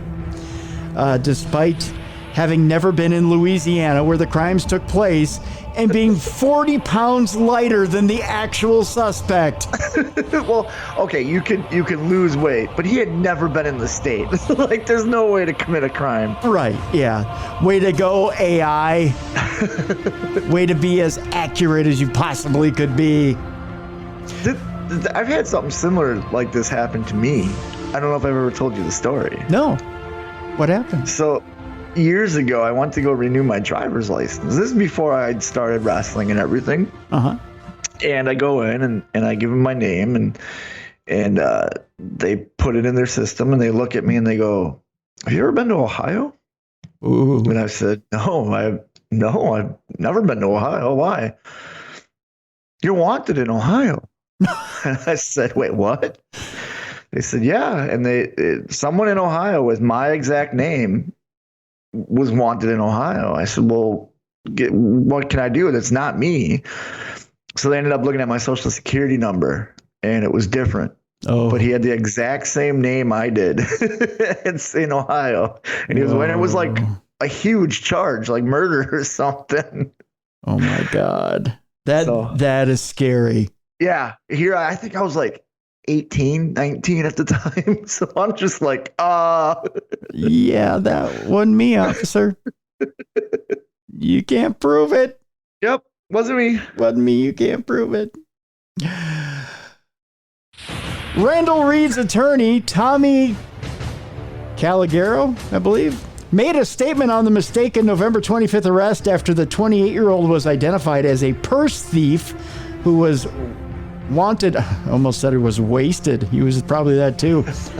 Wanted for thefts in Jefferson Parish and Baton Rouge. He said his client was falsely linked to the June theft of luxury purses from a consignment shop in Metairie, a New Orleans suburb in Jefferson Parish. Over $10,000 worth of luxury Chanel and Louis Vuitton purses were stolen over a 3-day period. Wow, Louis Vuitton. Yeah, they're going high class. Yeah, someone's got some taste. Yeah, not this guy, because he wasn't there. No. They told me I had a warrant out of Jefferson Parish. I said, "What is Jefferson Parish?" Reed stated, according to... Isn't that a 60s band? Didn't they sing White Rabbit? Yeah. Wasn't that them? White Rabbit. "I have never been to Louisiana a day in my life," he said. Then they told me it was for theft. So not only have I not been to Louisiana, I also don't steal. Oh, sure. Wink, wink. Reed was released on December 1st after authorities realized facial recognition digital tool had made a mistake. That won't stop a lawsuit, which is no doubt in the works after the goof. Uh-huh. And people still want to rely on AI because it's perfect, quote unquote. Right. Here's how not perfect it is. Are you ready for this? Yeah. The young man is black, and many critics claim that the technology results in a higher rate of misidentification of people of color than it does of white people. I just had to turn it up at that point. It's racist AI. It's racist AI. That's right. It's the, wait, how can you put it? It's the AIKKK. There you go. A Baton Rouge Police Department detective used the Jefferson Parish Sheriff's Office facial identification of Reed to obtain an arrest warrant, identifying him as one of 3 men who were involved in another theft that week, according to court records. The Jefferson sheriff noticed discrepancies in Reed's appearance compared to the actual suspect in surveillance footage, including a mole on the young man's face and a 40-pound difference in weight. You're a lot thinner and a lot more moles. Like, what happened to you, man? Yeah, you look nothing like this. The warrant at that point was rescinded, by the way. He said, I think they realized they went out on a limb making an arrest based on a face, Calagero told NOLA in an interview. Reed's mistaken arrest renews debate on facial recognition tools that have been used in Louisiana and across the country in detaining suspects. What were you going to say there, Bruiser? I'm sorry. Wouldn't it be funny if they got the other 2 guys and they bring them, the 3 of them together, and the other 2 are like, who are you? Like, what are you doing here? We all don't know each other. We've never met. We have no idea what you guys are talking about. He's like, well, the racist AI said I stole something, so. Yeah, just interesting. Interesting fact here about AI in New Orleans. The New Orleans City Council voted in July to allow police to use facial recognition after several people complained about privacy issues. Facial recognition is usually a tool of last resort in violent crimes when all other attempts to identify a suspect have failed. Does it sound to you like this is a violent crime, or B, like this was a last resort? No. Not at all. So there you go. No, it's lazy police work. And shoddy police work at that. That's right. Sounds like everybody was having one too many beignets and didn't want to get up off the couch. But you know what? Let's keep using the AI paint. It paints us nude, and now the facial recognition doesn't recognize people. That's right. Did I tell you I have a friend who's experimenting with the AI programs? Yes, you did. Yeah. And you said you've also looked into the AI comic books, and they look pretty cool. They do look really cool. Yeah. Unfortunately, they all look like Jim Lee or Mark Silvestri stuff. So I don't know what that's all about, but it does. This next story comes to us from Bloomington, Indiana. Okay, and, you don't hear a lot coming from there. No, and this is kind of one of those keep your hands to yourself stories. Yes, it is the new year, new resolutions, and I always tell people that come to my gym now, it's great. You're trying to make yourself better. You're trying to get a little healthier, but please follow gym etiquette. That girl over there does not want to talk to you. Mm-hmm. Always ask permission and always keep your hands to yourself.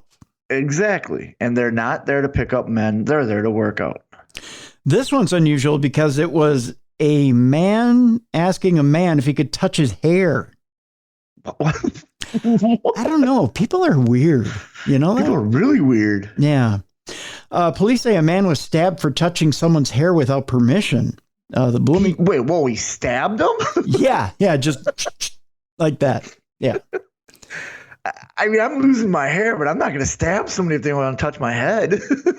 Some people they have boundaries. I'm just saying. Yeah, true. Some people have boundaries. The Bloomington Police Department said the incident started at 10 p.m. on New Year's Eve of course it was New Year's Eve, when the unidentified 32-year-old man reportedly asked 36-year-old Ryan Johnson if he could touch Johnson's hair. Johnson responded by telling the man no. However, police say the man told them that he touched Johnson's hair anyways. Well, if he said no and you did it anyway, well, be prepared. You get what you get. I guess, right? Yeah. The men then went their separate ways until a few hours later when they crossed paths again in the alley on the 200 block of South College Avenue. The man reported that Johnson bumped into him, and he immediately began feeling pain in his abdomen. Oh yeah, that'll do it. Yeah, yep. This is when he lifted his shirt and then realized he had been stabbed. Yeah. It's not like the movies where you're like, oh, it starts like, oh, what was that? And then it's like, oh my God, that hurts. And then you look. Yeah. The man then proceeded to ask a bystander to contact the police for him. The bystander then called 911, reported to officers that he had seen a man matching the description of the suspect walking east in the alley with a knife. Investigators reviewed security camera footage from the area and also from the bar where Johnson was located on video prior to the stabbing. Johnson was identified by an employee of the bar where he was seen walking east in the alley just prior to the stabbing. 1 week later, Johnson was found in a vehicle near the intersection of Country Club Drive and South Madison Street, which I don't associate Bloomington, Indiana with Country Club Drive, but okay. I guess there's a lot out there. Sure. Officers stopped the vehicle and Johnson was taken into custody for an interview and then later to the Monroe County Jail where he faces the following preliminary charges: attempted murder, aggravated battery, and battery with a deadly weapon. Was the other guy picked up too for sexual assault? Isn't that technically sexual assault? He said no. I don't think so. Not for touching your hair. He's touching him without permission. That's got to be something. Not that it's equals getting stabbed. That would you be know what I mean? But that would be aggravated battery. Yeah. I think that's what that charge is. Yeah. Yeah. And I'm not saying like the stabbing was justified. It's not, Yeah. Well, I guess that's what it is. In related news, on this very same website in Indiana, in Fort Wayne, this is just crazy. Earlier, actually late in the year, in November of last year, a woman in Indiana, something about killing people with sharp objects in Indiana. I don't know what it is, but an Indiana woman was convicted of killing her boyfriend with a sharp comb. What is it with Indiana and killing people with sharp stuff? And hair products. And hair products, right? In that one, a jury found a woman guilty of murder for a May 2021 fatal stabbing in Fort Wayne. Sierra Hernandez was charged with murder in the death of Roderick Patterson, who died from stab wounds after he was found in the middle of the road on Trentman Avenue. The AP reported that Hernandez fatally stabbed her boyfriend, Roderick Patterson, in May of 2021 at her Fort Wayne home using the sharp metal point of a rat tail comb. Is the rat tail comb the one with the point that's like a pointy so you can do the thing with your hair? Okay. Yep. But it was sharp. But it was sharpened. And it happened during a passionate fight, as they say here. Ooh. How passionate was it that you could just bam, bam, bam with a rat tail comb? Prosecutors said the couple had a turbulent relationship that included Hernandez punching Patterson, evidence of him throwing rocks through her windows, and exchanges of threatening texts. Yeah, these two should not have been dating. Yeah, they probably are better off being friends. Well, now there's no such thing, but yeah. Let's see if there's anything else that we should. Oh, wow. Was there a mugshot of the first story of the guy with the hair? I want to see what his hair looked like. If it was worth being stabbed over. There was no pictures. No. Okay. No. Patterson, the defense argued that Hernandez couldn't have stabbed Patterson because she was 7 months pregnant at the time of his killing. That doesn't mean you can't stab somebody. No, you can get a good windup. I've seen angry pregnant women, and trust me, they can hurt you. Yeah. I have kids. I've dealt with angry pregnant women. They can hurt you. The defense also argued that due to her long fingernails, Hernandez couldn't have gripped the comb hard enough to provide the force necessary to stab Patterson. There's some interesting defenses out there. I'll just if the glove don't fit, you must have quit. Yeah. So if you can't hang on to the comb, then leave it alone. Let her go home. Yeah, then let her go home. Interesting stuff. Yeah. Speaking of stabbings and slayings and things like that. We're gonna. Let me ask you this, Bruiser. How far is too far? Stabbing somebody? Well, I mean, as far as justice goes. We talked in the past on the show about swift justice.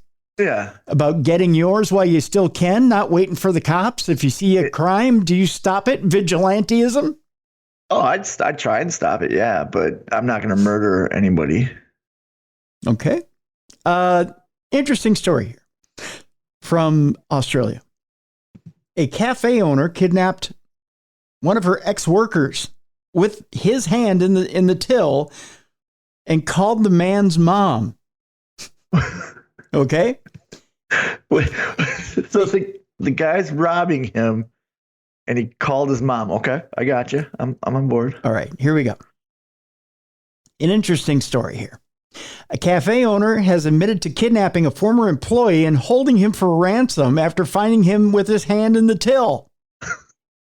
And no, 37 years old, is the co-owner of Mama Hong's Vietnamese restaurant in Lane Cove in Sydney, Australia's leafy lower North Shore, which became the setting of a dramatic and bloody workplace dispute last year.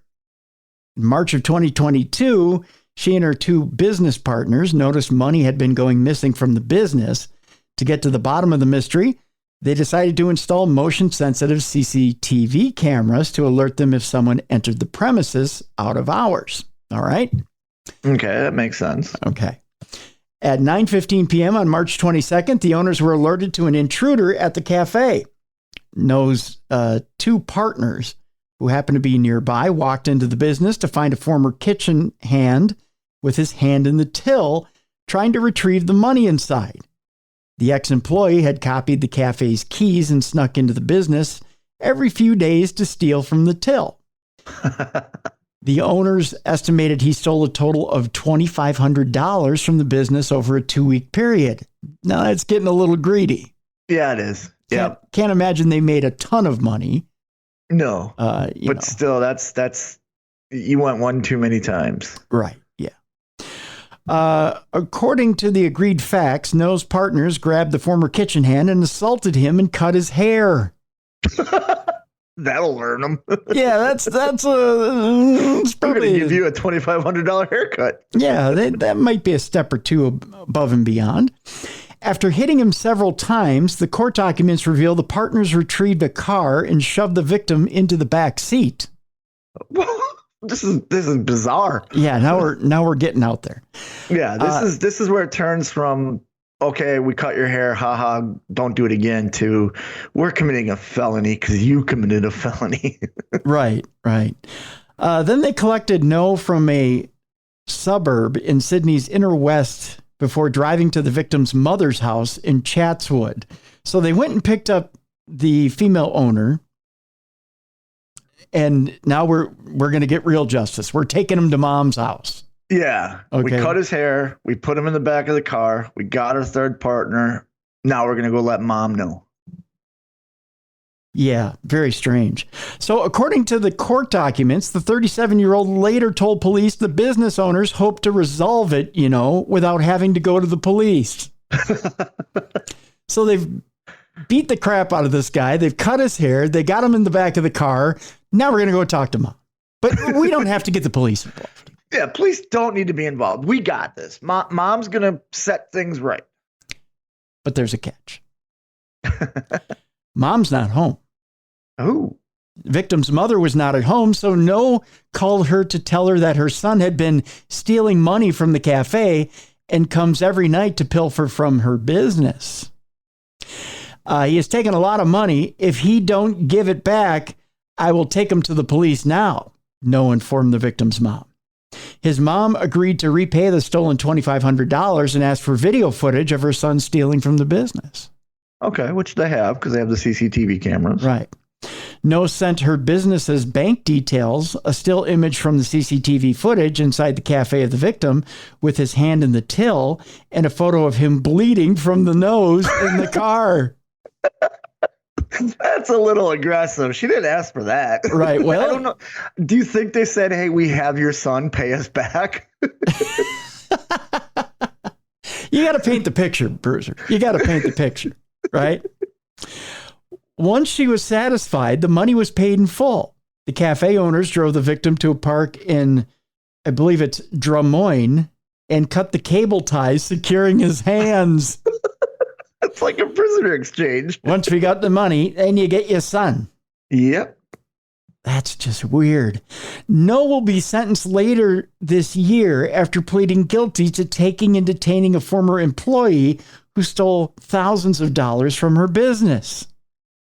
The 37-year-old also pleaded guilty to related charges of common assault and assault occasioning actual bodily harm, which will be taken into account during sentencing. But she didn't assault him. The business partners did. She's the ringleader. Ah, okay. Mm-hmm. Gotcha. She was granted conditional bail while she awaits sentencing, which requires her to report to police 3 times a week and not leave the state. Right? That'd be great if her bail was set at exactly what the kid stole, the $2,500. $2,500, right?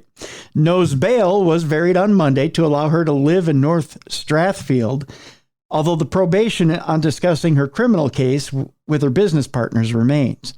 She is also forbidden from contacting the victim or his mother. Now, you want to talk about bail? Yeah. This is where it gets interesting. Right. What do you think her bail was? I'm hoping for $2,500. That would just make this story perfect. Take a guess. Yeah, $2,500. That's what I'm going with. That's my guess. 2,500? Yeah. No. Take another guess. Let's go with $5,000. She has to double it. So she's losing money on the deal. Take one more guess. $10,000. She's really losing money on the deal. You are swinging so low right now, my friend. Low? Come on. The cafe owner's bail was secured by a $100,000 surety to ensure she returns to court for sentencing. Wow. Yeah, so that just means if she doesn't show up, she has to pay the $100,000. Yep. She better show up because otherwise she's going to be in the hole a lot. And what's she going to do? Call the judge's mother? I guess. And then take the Kidnap the judge? Take the judge for a ride, give him a haircut, and beat the crap out of him. Wow, it went from $2,500 to over $100,000. That's what you get when you try to take justice into your own hands. There's a reason Bruce Wayne was a billionaire in the comic books. That's right. He needed every dollar. Yes. That's right. That's right. That's what you get when you try to take it into your own hands. Speaking of taking things into your own hands, you might, let me ask you this. You've got the beer gimmick going on, right? Yes, I do. Yes, I do. You ever, and I know Stone Cold's got the gimmick. Stone Cold Steve Austin's got the gimmick. He gets in the ring. He's got a guy by ringside, throws him the beer, right? Yep. Throws him the cans of beer. He pops them open. He chugs them. You know, he does, oh, hell yeah. And he, oh, hell yeah. And he takes and he slams the cans together and he drinks them like that. Yeah. You remember the Houston Astros? They won the World Series. Did they really? Oh, yeah. Yeah, they won the World Series. They had a nice little parade down the street, one of their parades down the street. Well, and this is not a political statement. Take the politics out of this, okay? So they're having the little parade down the street in Houston. Ted Cruz is on the float. Oh, I've seen this video where someone throws the beer at him. So a guy throws beer cans to Ted Cruz. Yeah, and he claims he was doing the Stone Cold Steve Austin thing to Ted Cruz. Throw him a couple of White Claws. Oh, hell yeah. Except for it wasn't taken that way. No, it was they thought he was assaulting him because you see Ted Cruz try to get out of the way and the Secret Service guy try to catch the beer. Yep. Tries to catch the beer. There's a meme out there of Ted Cruz doing the duck with the beer there, and then right below it is Stone Cold going, "This is how you do it, brother." That's right. Well, charges have officially been dropped against that man who hurled the White Claw at Ted Cruz. I would keep the charges just because it's White Claw, and White Claw is terrible. That's right. That's a crime in itself. If you're going to chuck something at a senator, chuck a good beer at him. Exactly. Yeah. If you want him to catch a beer and chug it, chuck a good beer. Yeah. Yeah. A stone cold beer. That's right. So, right. Chucking a White Claw is like chucking a Zima. That's right. Well, you know what? I had an uncle that's passed away now that loves Zima. I would chuck him a Zima. Okay. Smirnoff Ice. Okay. Yeah. I like Smirnoff Ice though. That was good though. Yeah. Okay. What's a crappy one we can agree on? A Blatz? Yes. Perfect. Okay. Although Brad Blair over at Michigan Paracon loves Blatz, so maybe we shouldn't offend him. A Texas grand jury has dismissed a criminal charge. Wait a minute. A Colt 45? Colt 45. There you go. Yes. Chucking a Colt 45. A Texas grand jury has dismissed a criminal charge against a Houston man who was accused of hurling cans of White Claw hard seltzer at Senator Ted Cruz during an Astros World Series parade. Can't believe he would chuck White Claw. Ugh. I can't believe Ted Cruz wouldn't catch it. Oh, I don't blame him. I probably would have ducked too. I would have caught it and then looked at him and threw it back at him. Oh, twice as hard. Yeah. Yeah, exactly. Yeah. Like, you're throwing this to me? Like, come on, where's the Miller Lite? Where's the Stone Cold IPA? Like, where's the Stone Cold Lager, which I just recently had? It's amazing. Yeah, it is. It's good stuff. Yeah. I would have thrown a bullet right through the center of his chest with that White Claw. He would have thought I was Brett Favre with how hard I would have thrown that thing. Joseph Arcidiacano, I believe it is, 33 years old, was arrested in early November on a felony count of aggravated assault with a deadly weapon stemming from White Claw is not a deadly weapon. No, it's not. Only to your colon, maybe. Yeah. Stemming from the Can Hurling Kerfuffle. By the way, Can Hurling Kerfuffle, name of the new album. Yeah, I was going to say that's definitely the next Cruiser and Bruiser album. Yep.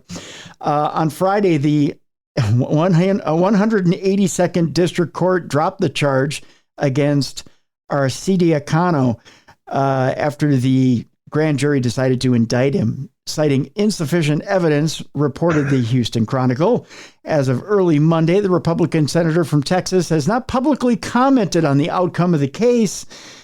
Cruz was riding atop a Humvee in the November 7th parade, celebrating the Houston Astros World Series title, when a pair of White Claw cans were thrown at him, with one of the containers, striking his chest and neck area, which is not good. This guy has White Claw drinker just screaming. All over his face. Yeah, look at him. I mean, look at just dweeb. Oh, yeah. Look at that hair. Yeah, pencil neck geek just all over him. Yeah. With the nose ring and the hipster hair. Yeah. The black and blonde. Like, choose a color, man. Yeah, choose a color. Yeah, it's just not good. All the time, or at the time of his arrest along the parade route, Arcidiacano was quoted as telling cops, "I know I'm an idiot. I'm sorry." They said, "Really? Now, are you an idiot for throwing the White Claw, or are you an idiot for drinking White Claw?" That's the debate. Both. Arcidiacano was released from jail on $40,000 bond. Not enough because it's White Claw. Let's face it, it's horrible. If White Claw was smart, they would have paid for it and used it as a sponsorship. Yeah. Or took him to sporting events and had him throw it into the crowd. Yeah, exactly. Yeah. Test that arm. They released him from jail on $40,000 bond after being ordered to wear a GPS ankle monitor and to stay at least 1,000 feet away from Cruz's work and home because they don't want him throwing that shit anywhere near anybody ever. Oh no, I can't go near Ted Cruz. The lawmaker did not require medical attention and laughed off the incident, saying he was glad that Arcidiacano was a clown with a noodle for an arm. Oh, that's a good comeback. You got to admit. Yeah, it is. It is. Yeah. He said, "I mean, listen, if he threw a 100-mile-an-hour fastball, I might be in a very different condition." The 51-year-old joked as he took a sip from a White Claw can during a taping of his podcast. Oh, that's a good one. Yeah. Although to take a sip off a White Claw is that's disgusting. If he wanted to win points, he should have drank a beer. That's right. He said this guy had a limp-wristed throw, and if he wanted to be a real man, he would have thrown this and then cracked open the beer and Mm-hmm. Stone cold, that thing. Should have took a sip off of Coors. Yeah, exactly. Yeah. Or Yingling. Or Yingling, right? Which I don't think they have Yingling in Texas. So Coors, you could do it with the Coors. Yeah, do it with the Coors. Arcidiacono's attorney, Bill Stradley, who was incredibly embarrassed by his client, subsequently released a statement arguing that his client had no intent of committing an act of political violence against Cruz, who was met with jeers and rude gestures during the parade. Instead, this was an Astros fan trying to toss drinks from his cooler to the senator during a championship parade and not realizing how it would be perceived until he saw security's reaction. The lawyer wrote, according to Stradley, Arcidiacono texted a friend on the eve of the parade saying, "My dream would be to throw one of the players a beer. Then throw him a beer." Obviously he's not familiar with the team. Right. Then or what beer is. Yeah, or what beer is, right. Then throw them a real beer. Yeah. Right. Doubt it would happen, haha, but that would be epic, he said. In his statement, the seltzer-slinging suspect's attorney apologized on his client's behalf to Cruz, his family, and his security team, and begged the senator for grace. Well, that's a whole other deal, but... Yeah. I'm sure the senator doesn't care. He said it on his podcast. Yeah. Speaking of Texans that can't get it right, let's go to another Texan who was jailed for allegedly beating and starving his Bumble date and released on $50,000 bond. So I don't think that was in his profile, was it? No, I don't think she would have chosen him if that was the case. A Texas man is accused of kidnapping, sexually assaulting, and beating his Bumble date and is now free from jail after posting a $50,000 bond. Those dating apps, man, they're serial killers' playground. Right. You know what I mean? Like, right? I know there's a few serial killers that have used Tinder and Craigslist and obviously now Bumble, but like, it's just a playground for them because they can lie left and right and get you into a private area and do this. Right. Yeah. Zachary Mills' release comes as new horrific details about his alleged actions emerge. Court documents reveal the man assaulted his alleged victim by biting her face and striking her with a screwdriver. Ow! Yeah. Not the way to start off a date. No. She definitely should have swept, left? Yeah, do you swipe left or right? Well, no. I don't know. I don't have those. I don't know. I don't either. Yeah. So she should have swept away where it says no. Yeah, she should have just chosen no. The encounter between Mills and the woman began Christmas Eve. Who goes on a date on Christmas Eve? I don't know. What is she looking for? Like a Christmas Day miracle? I guess. When the two matched on the dating app, he picked her up from her home and took her to his Houston apartment. Probably a bad deal. Yeah, meet in public. Yeah. Everybody knows that. That's why blind dates are always set up in public. Yeah. She told police he tried to have sex with her as soon as they arrived. When she refused, he started punching her with a closed fist and biting her face and neck. Listen, Dracula Jr., back off. Hey, that's his foreplay. Good God. Yeah. The 21. Not even drinks first. He just right away is like, all right, baby. All right, let's get to it. Here we go. We're at my apartment. My paints are off. Let's go. Jesus. The 21-year-old refused to let her leave, sexually assaulting and starving her for days. Oh, geez. Mills allegedly would alternate between hitting the victim with his hand and using a screwdriver handle to pummel her. 5 days later, the severely battered woman escaped Mills' apartment when he had temporarily left it, running to a neighbor for help. Thank God. Yeah. The victim is recovering from severe bruising to her eyes, bite marks, cuts to both her throat and nose, and bruising to the majority of her body. That, according to court documents. Mills was arrested the day after her escape. He is charged with first-degree aggravated kidnapping. And he hopefully will go to jail for a very long time because if he doesn't get in trouble for this, if he gets let off or with a light sentence, he's going to do this again and it's going to go further. Yeah, it will, most definitely. We're in the last few stories of Dumb Crime, Stupid Criminals. We're now in the animal section. All right. Yeah, we're going to remind you that tomorrow before we get to the animal section. Tomorrow, we'll remind you about Ziggy's picks. So we'll tell you a little bit about Ziggy's picks tomorrow. She's doing fantastic. That's right. I think I have a psychic dog. Yeah, I think you do. And at this point, we have to remind our colleagues at Audio Boom that Super Bowl time is coming up. We'd like to hear from a potential sponsor. Yeah. I don't know. Especially with a psychic dog. Yeah, because we got a psychic dog on our hands, Audio Boom. So, It started off as a joke, but now I'm getting a little concerned that my dog's psychic. yeah, we got one on our hands here, Audio Boom. So, hint, hint, wink, wink, nudge, nudge, say no more. We'd like to hear from, I don't know, even if you're listening out there, Caesars, or if you're listening out there, MGM Bet or DraftKings. Or DraftKings, or Chewy.com, because the dog needs treats. Yes. Just saying. She loves her treats. Yeah. Or BarkBox, if you're listening. Oh, she recognizes those now when they show up. Okay. She loses her mind when it shows up on her front door. Right. So we're just saying, any of those fine places, establishments, we got us a psychic dog. We do. Yeah. 100%. So if you'd like to sponsor the Ziggy's Picks segment, if you'd like to get in on the bit, contact Audio Boom. Or contact me at tim@darknessradio.com. I'll get you in touch with Audio Boom. We'll make this thing happen. Yeah. We'll get it done. Yeah. Because Ziggy has been impressive, which we'll discuss tomorrow. But she's been impressive. Yeah. She's been impressive. So this herd of cows, however, even more impressive. Yeah. Herds of cows can be impressive. They can be.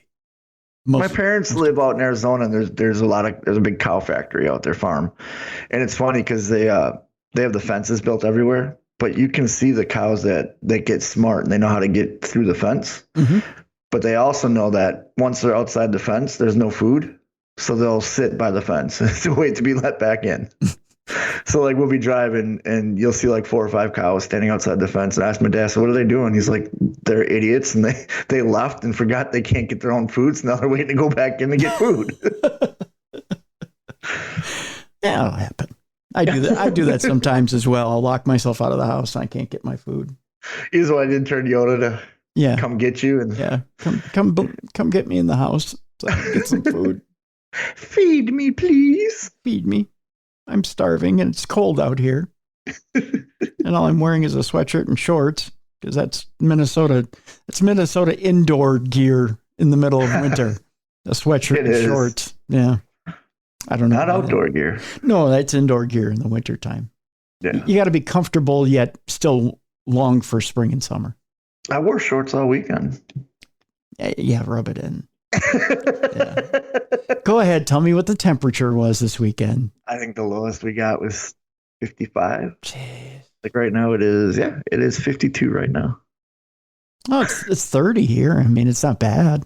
Not bad at all. No, but it's not 55. I haven't had to wear a sweatshirt to take Ziggy out, so. Yeah, rub it in. Anyways, herd of cows, fighting crime. Actually, that sounds like a great true crime series. It does. Yeah. It really does. How come we've had turtle superheroes, we've had squirrel superheroes. How come we haven't had a cow superhero? I think on the ID channel, on Investigation Discovery. Coming up next on ID, herd of cows.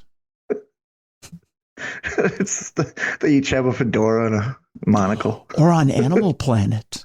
Think of that. It's a crossover, yeah. Yeah, Animal Planet and ID present Herd of Cows. Dun dun. Dun dun. Law and Order Herd of Cows. Dun dun. You just hear. How do you testify? And then the perpetrator did what? It's a great show. But a herd of cows have led a fugitive. What finally broke the case? Oh, okay. Oh, that's great.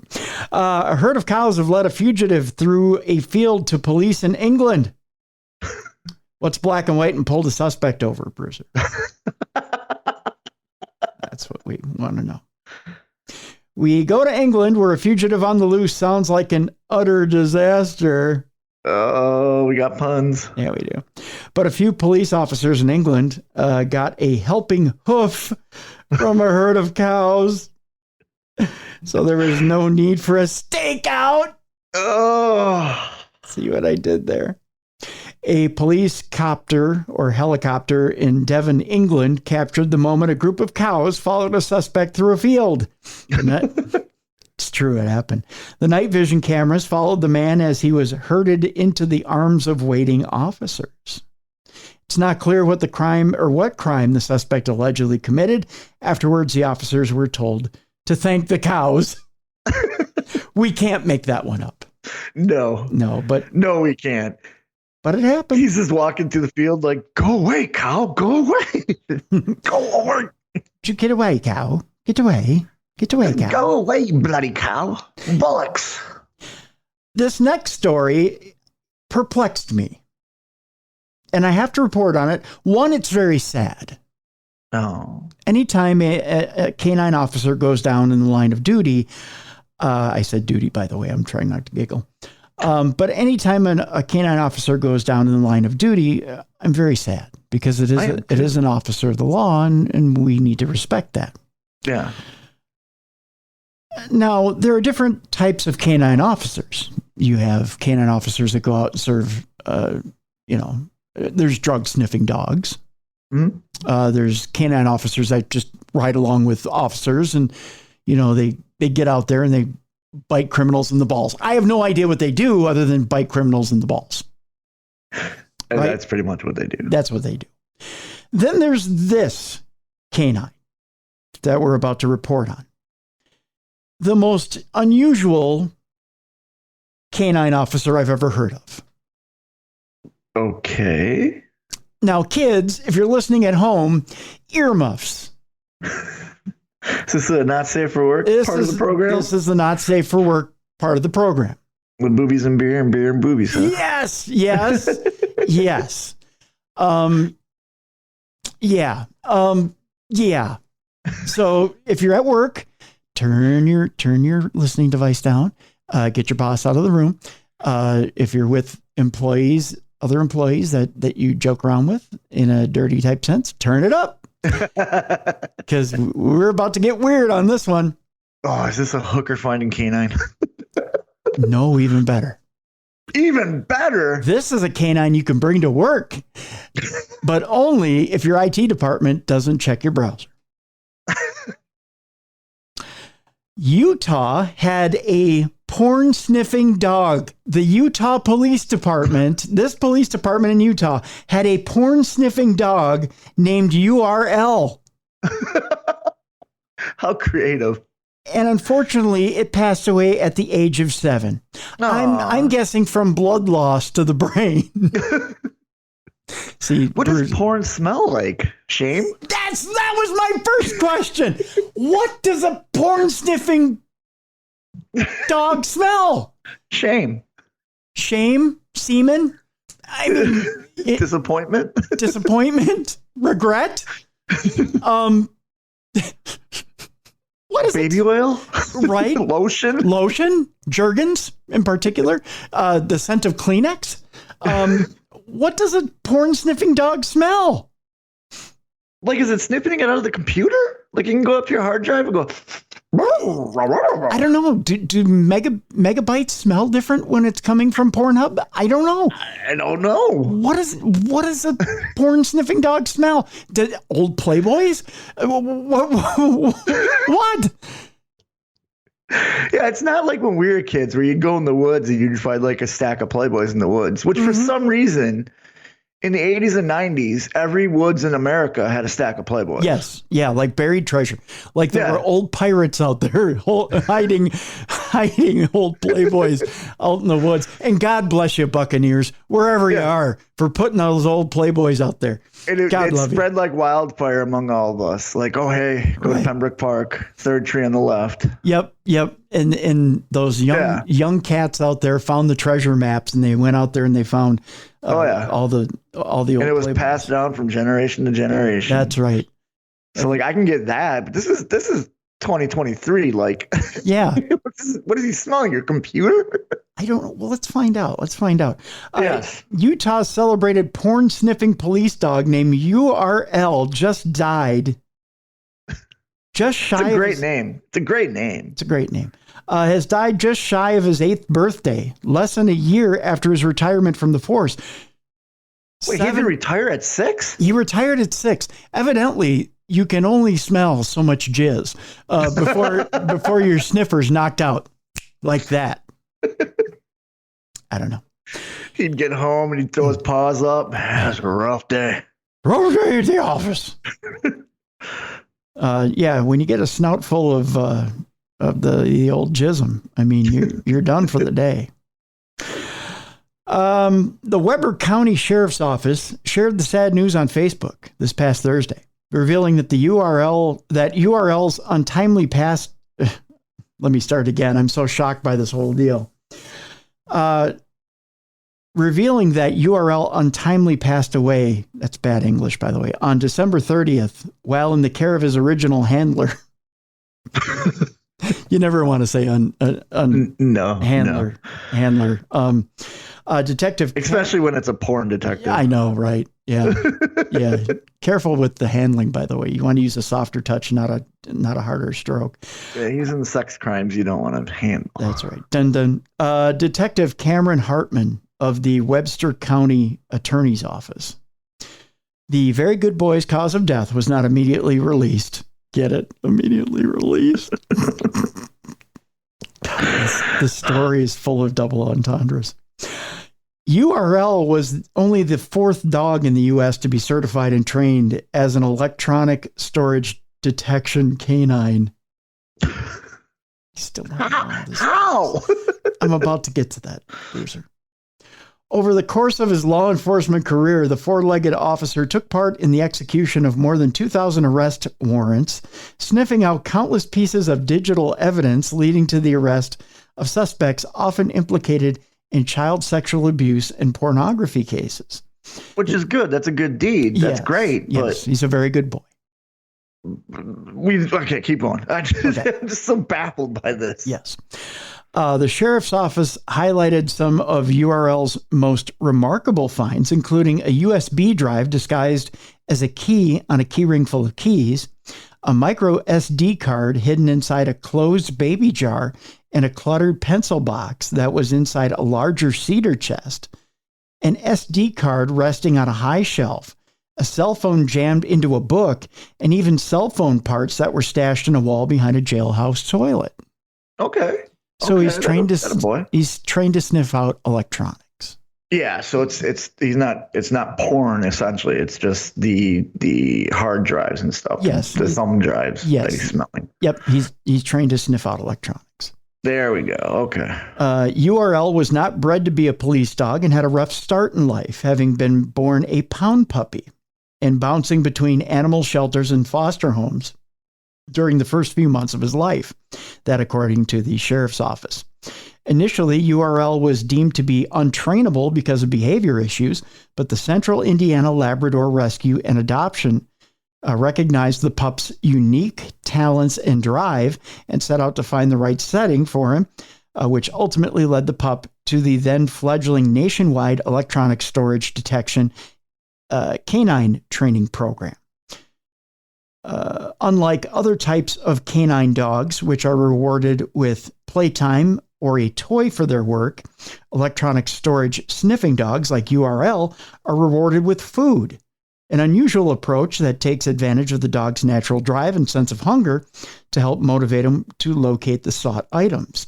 After coming to work for the Weber County Sheriff's Office in Utah in 2016, URL was placed with Hartman, who was tasked with incorporating training into each of his furry partners' feedings and conducted training searches multiple times a day.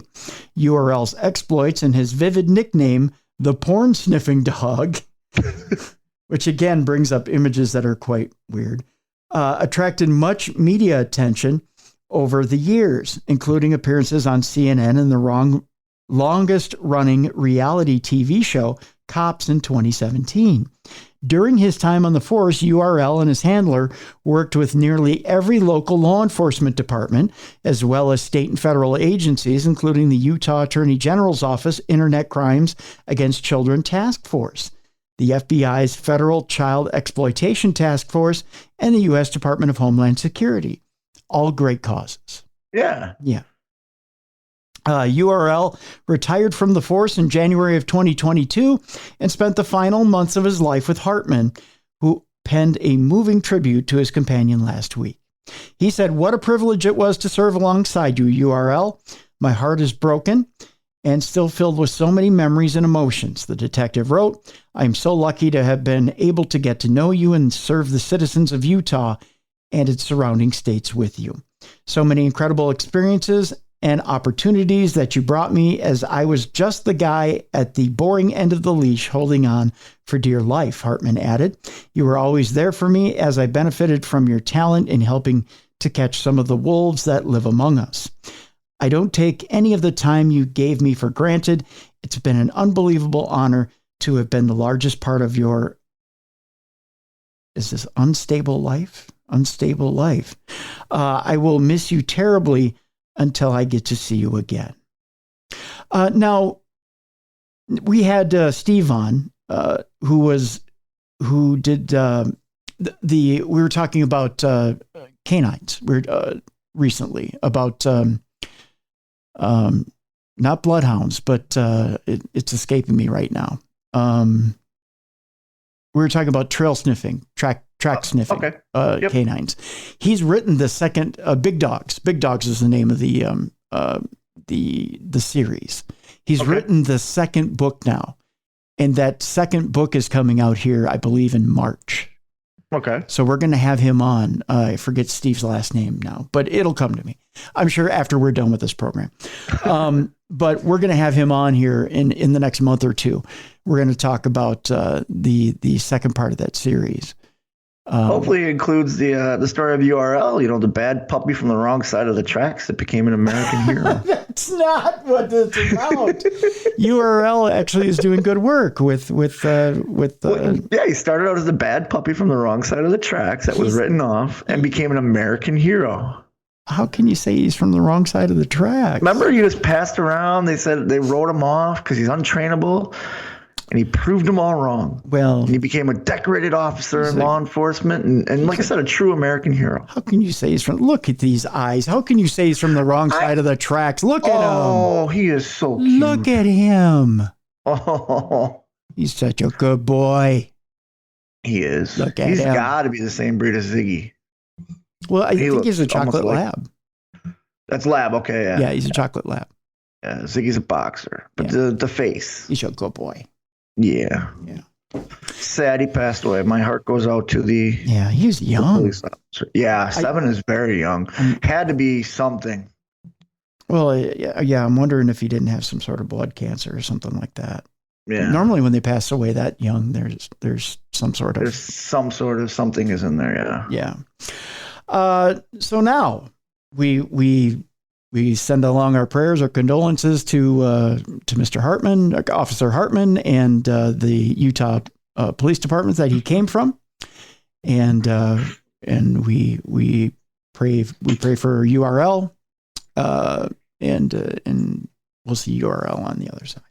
Yeah. And sniffing out something in heaven. oh no, there's nobody in heaven doing sex crimes. No. He's sniffing something else. Good stuff. Good stuff. Okay. He's getting good doggy treats on the other side. Exactly. He's on the Rainbow good Bridge. Dog food. You went over the Rainbow Bridge, got good doggy treats. Yes. All right. Good recovery there, Brucer. Thank you. Now that we're talking, we'll get back into the other FW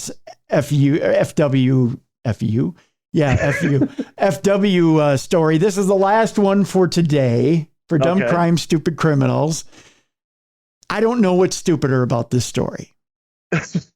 The fact that you are now going to be ID'd in Louisiana for getting your porn, or the fact that you can be arrested for not having your ID for your porn. Wait, what? Okay, I can't wait to hear this. Louisiana is now going to start requiring ID for adult sites, calling porn a public health crisis. I can see that because all it is now is, are you 18? Yes or no? And then you just click yes, Yep. and you're in. That's exactly right. In an effort to protect minors from accessing online pornography, Louisiana lawmakers have enacted a new law requiring age verification on adult websites. Well, just like Bruiser said, don't they already do that? No, it's just checking off whether you are 18 or not. Yep. Act number 440, which went into effect on January 1st, will now require residents of the Bayou State to provide proof of their age with a government-issued ID or digital ID card before accessing online pornographic websites. The act states that pornography is a public health crisis for younger viewers, citing that it contributes to the hypersexualization of teens and prepubescent children and may lead to low self-esteem, body image disorders, an increase in problematic sexual activity at younger ages, and increased desire among adolescents to engage in risky sexual behavior. Pornographic sites will have to determine whether a viewer is 18 or over or be at risk of possible lawsuits by the state. Websites with content containing at least 33.3%, and this is the magic percentage, pornographic material must now implement age verification. Now you may say to me, Tim, how is that achieved? Go ahead. Tim, how is that achieved? Thank you, Bruiser. Well, first, the law does not mention how that percentage is calculated, first of all. Right. Now we get to say the magic words on the air of how that's calculated or how it's achieved. Content such as pubic hair, anus, vulva, genitals, or nipple of the female breast are just some of the basic materials. I know I did it without giggling. I wasn't expecting that. Are some of the basic materials that are considered harmful to minors, according to the act.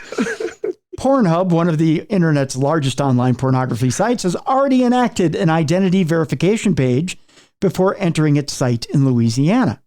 Here's how they did it. Are you ready? Yeah. Oh, yeah. Louisiana. I'm giggling over here like a schoolgirl. I'm like, this is hilarious. I know, you're just having a good time with it. Louisiana law now requires us to put in place a process for verifying the age of users who connect to our site from Louisiana. A prompt reads on Pornhub's verification page. Pornhub's verification page then requires users to verify their age via an app containing a digital copy of your driver's license. Okay. So when you go to Pornhub, you get hit with a check my age button, which you click on. It takes you outside to an app where you have to submit or screen your driver's license, your barcode, in order, or your either your barcode or your what do you call it? Your QR code. The QR code. Yep. Yep. And I have both on my license.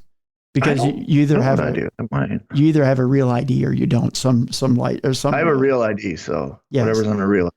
Some states don't. Yeah. And like in Minnesota, you have the choice of whether you want one or not. I got it just because I fly so much, and for years they've been saying this month, and it keeps getting pushed off. But Louisiana Representative Lori Schlegel boasted on Twitter last week about the importance of the law passing, writing, "This bill is about protecting children, not limiting adults." I wasn't showing off my prowess there. I was just stumbling over the story. This law had bipartisan support and passed almost unanimously in both the House and Senate with close to 50 co-authors, including Democrats and Republicans. It was not a Republican win, but a win for children in Louisiana, she went on to say. Not everyone is a fan of the new act requiring users to provide personal information to access online pornography. What are they afraid they're going to hack them? Right. Well, yeah. Right. You're gonna get that snail mail from Pornhub. Yeah, exactly. Like they're going to send stuff to your house. You're just all of a sudden on this mailing list for AVN and all these other porn things. Right. People in Louisiana have to use their driver's license to go to Pornhub. This is truly wild. Under his eye, it says one Twitter user tweeted in response. It doesn't give the Twitter user's name. One another user tweeted, so Louisiana just implemented a law where you, pardon me, I'm getting hiccups again. So Louisiana just implemented a law where you have to use ID verification to use porn sites. LOL. I got out of that fascist state just in time. Come on. That's a guy who he has a lot of porn on his devices. He's probably loaded up on a couple different devices. Yeah. Yeah. I don't see it as that big of a deal. I think it's a great idea. You know, like what are they going to do with your personal information? Like I said, they're not going to send you snail mail. Yeah. It doesn't have your email address on it. It doesn't have your social security number. You know what I mean? Like, I'm sure the security on the app is through the roof. You know, here in Minnesota, if you use a lottery machine in the grocery store, yeah, you got to scan your ID in order to use the lottery machine. That's how it is down here too. Yeah. Yeah. They do it so that a little kid can't come up and play the lottery. Put money in and play the lottery. Yeah, exactly. Yeah. And all it is just a pass to get you through to. But no one's complaining about that because that's not messing with their porn. This is messing with their porn. It's just a pass to get you through to the sin bin. They do it with lottery. They're doing it with porn. All it is just a check to make sure that the kids don't get through to it. Some states you have to scan your ID to buy liquor. Yeah. Yeah. You know what I mean? Like, well, it used to be just check the ID. Now they actually have to scan it. Yeah, and they do that. Again, they do that here in Minnesota too. I forgot about that. Yeah, people are okay with it because it's not their porn. But now we're messing with their porn. Yeah, they do. You know, thank you for reminding me. Before New Year's Eve, I went into the grocery store, or not the grocery store, the liquor store. Went to the liquor store and I bought the necessities for New Year's Eve. When you do that, they automatically ask for your driver's license now because they have to scan it. And it registers with the state of Minnesota. They scan your driver's license before you get on a flight, too. Yeah. Like, if you think about it, they scan your driver's license for a lot of stuff. So why I don't get why these people are all upset. I mean, I do get why, because it's interfering with them getting their porn faster. But I think it's just an extra step. It's protecting kids. And it's the conspiracy theory that you're going one step further and you're putting me on a list. You know, or you're keeping track of where I'm going on Pornhub, and my fantasies are now my realities, and now you're going to track me back to a crime that was done in my area, and you're going to think automatically I'm involved because I have this fetish. Which is hilarious because guess what? IP addresses, unless you have something hiding your IP address, they can track it by your IP address. Yeah, yeah. They can track it if you're on your cell phone. They can check it by your cell phone data. Yeah. Like I hate when people are like, "Oh, I don't want to be tracked. I don't want this because it's going to microchip me." Guess what? You have a microchip in your pocket. It's called a cell phone. Yeah, yeah. You're trackable wherever. You know how many people have been caught? The guy in Idaho, the guy that killed those 4 Idaho students, he was caught because of cell phone information because he shut off his location during the murders. Yep. Well, that and DNA, there's more. Yeah. There's more, but like. How many people have been caught because of their cell phone data? You know, you just click find my phone, you're there, you know? Yeah. Yeah. You're right. You're trackable anywhere. You're exactly. Yeah. Unless you're living completely out, unless you're pulling a Jesse Ventura and living off the grid 6 months a year in Mexico. Guess what? He's still being tracked because he still has internet. And he still gets his information somehow. Yeah, yeah. You can never totally be off the grid because you still have to somehow either get money to survive, which is traceable. Yeah. Like people forget you can trace money because it's got the little serial number on it. Mm-hmm. And they can trace where that bill's been. True. You know? Yeah. So that's just a conspiracy theory I always, especially during the pandemic when everyone was talking about being tracked and all that. It just, you don't understand how many times you can be tracked, you know, and it's not just because but people complain because they don't agree with, like these guys, this is the porn guys mad because they have to do an extra step to get their porn. But how many of them are registered voters? Yeah, true. That's you know what I mean? True. How many of them, like we just talked about, how many buy lottery tickets, how many buy alcohol, how many fly, how many ride a train, how many, you know what I mean? Yeah. Yep. How many have an electric bill? How many have rent? I mean, there's so many things. Yeah. Yeah. If you've got a cell phone, you've had to produce either ID or you've had to produce some sort of identification to get a hold of a cell phone or get a hold of something. So yeah, And then if it's an Apple product, you have to have an Apple ID, which has your ID. I don't know what it is for Android, but I know for Apple, it's an Apple ID, which is traced back to you. Yeah. So yeah, that's I think it's a great idea. Congratulations, Louisiana, protect our kids. Well, exactly. And if you're against protecting kids, I don't know where your head's at. Exactly. Yeah. Exactly. Well, you know what? They're going to be found out by URL's kin some point in time. Yeah, exactly. And you know, I don't know why you need to hide under that cover of darkness. I don't get that. Exactly. It's not like Pornhub is going to go, well, John Q. Smith at 1444 Maple Lane loves his granny porn. Yeah, exactly. They and they're not. Pornhub isn't dealing in kiddie porn. So no, exactly. So, yeah, they want to protect the innocent. Yeah. So that's Dumb Crime, Stupid Criminals for today. Bruiser, tell me what you got going on this weekend. I got another weekend off sitting at home with Mrs. Bruiser and Ziggy, and it's going to be a good time doing absolutely nothing. We're going to watch some football and just do nothing. I got training on Wednesdays, and my last weekend off before I hit the road again, back on the grind, but it's been great. Right. Healing the body and the mind. Right on. Now you are training Yes. our future wrestlers out there. Tell them how, if you want to train with an experienced, wonderful trainer and professional wrestler, how do you go about doing it?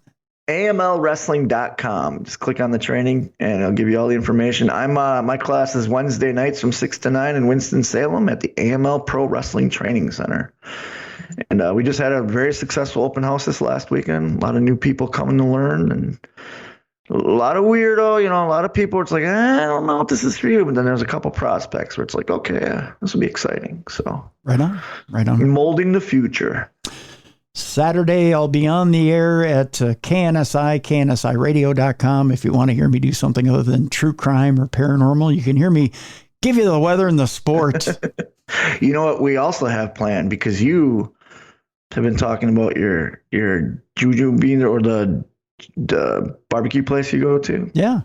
We've decided that Saturday, Mrs. Bruiser and I are going to do a date at Hillbilly's Barbecue, because I got to hit up. I got to get that barbecue.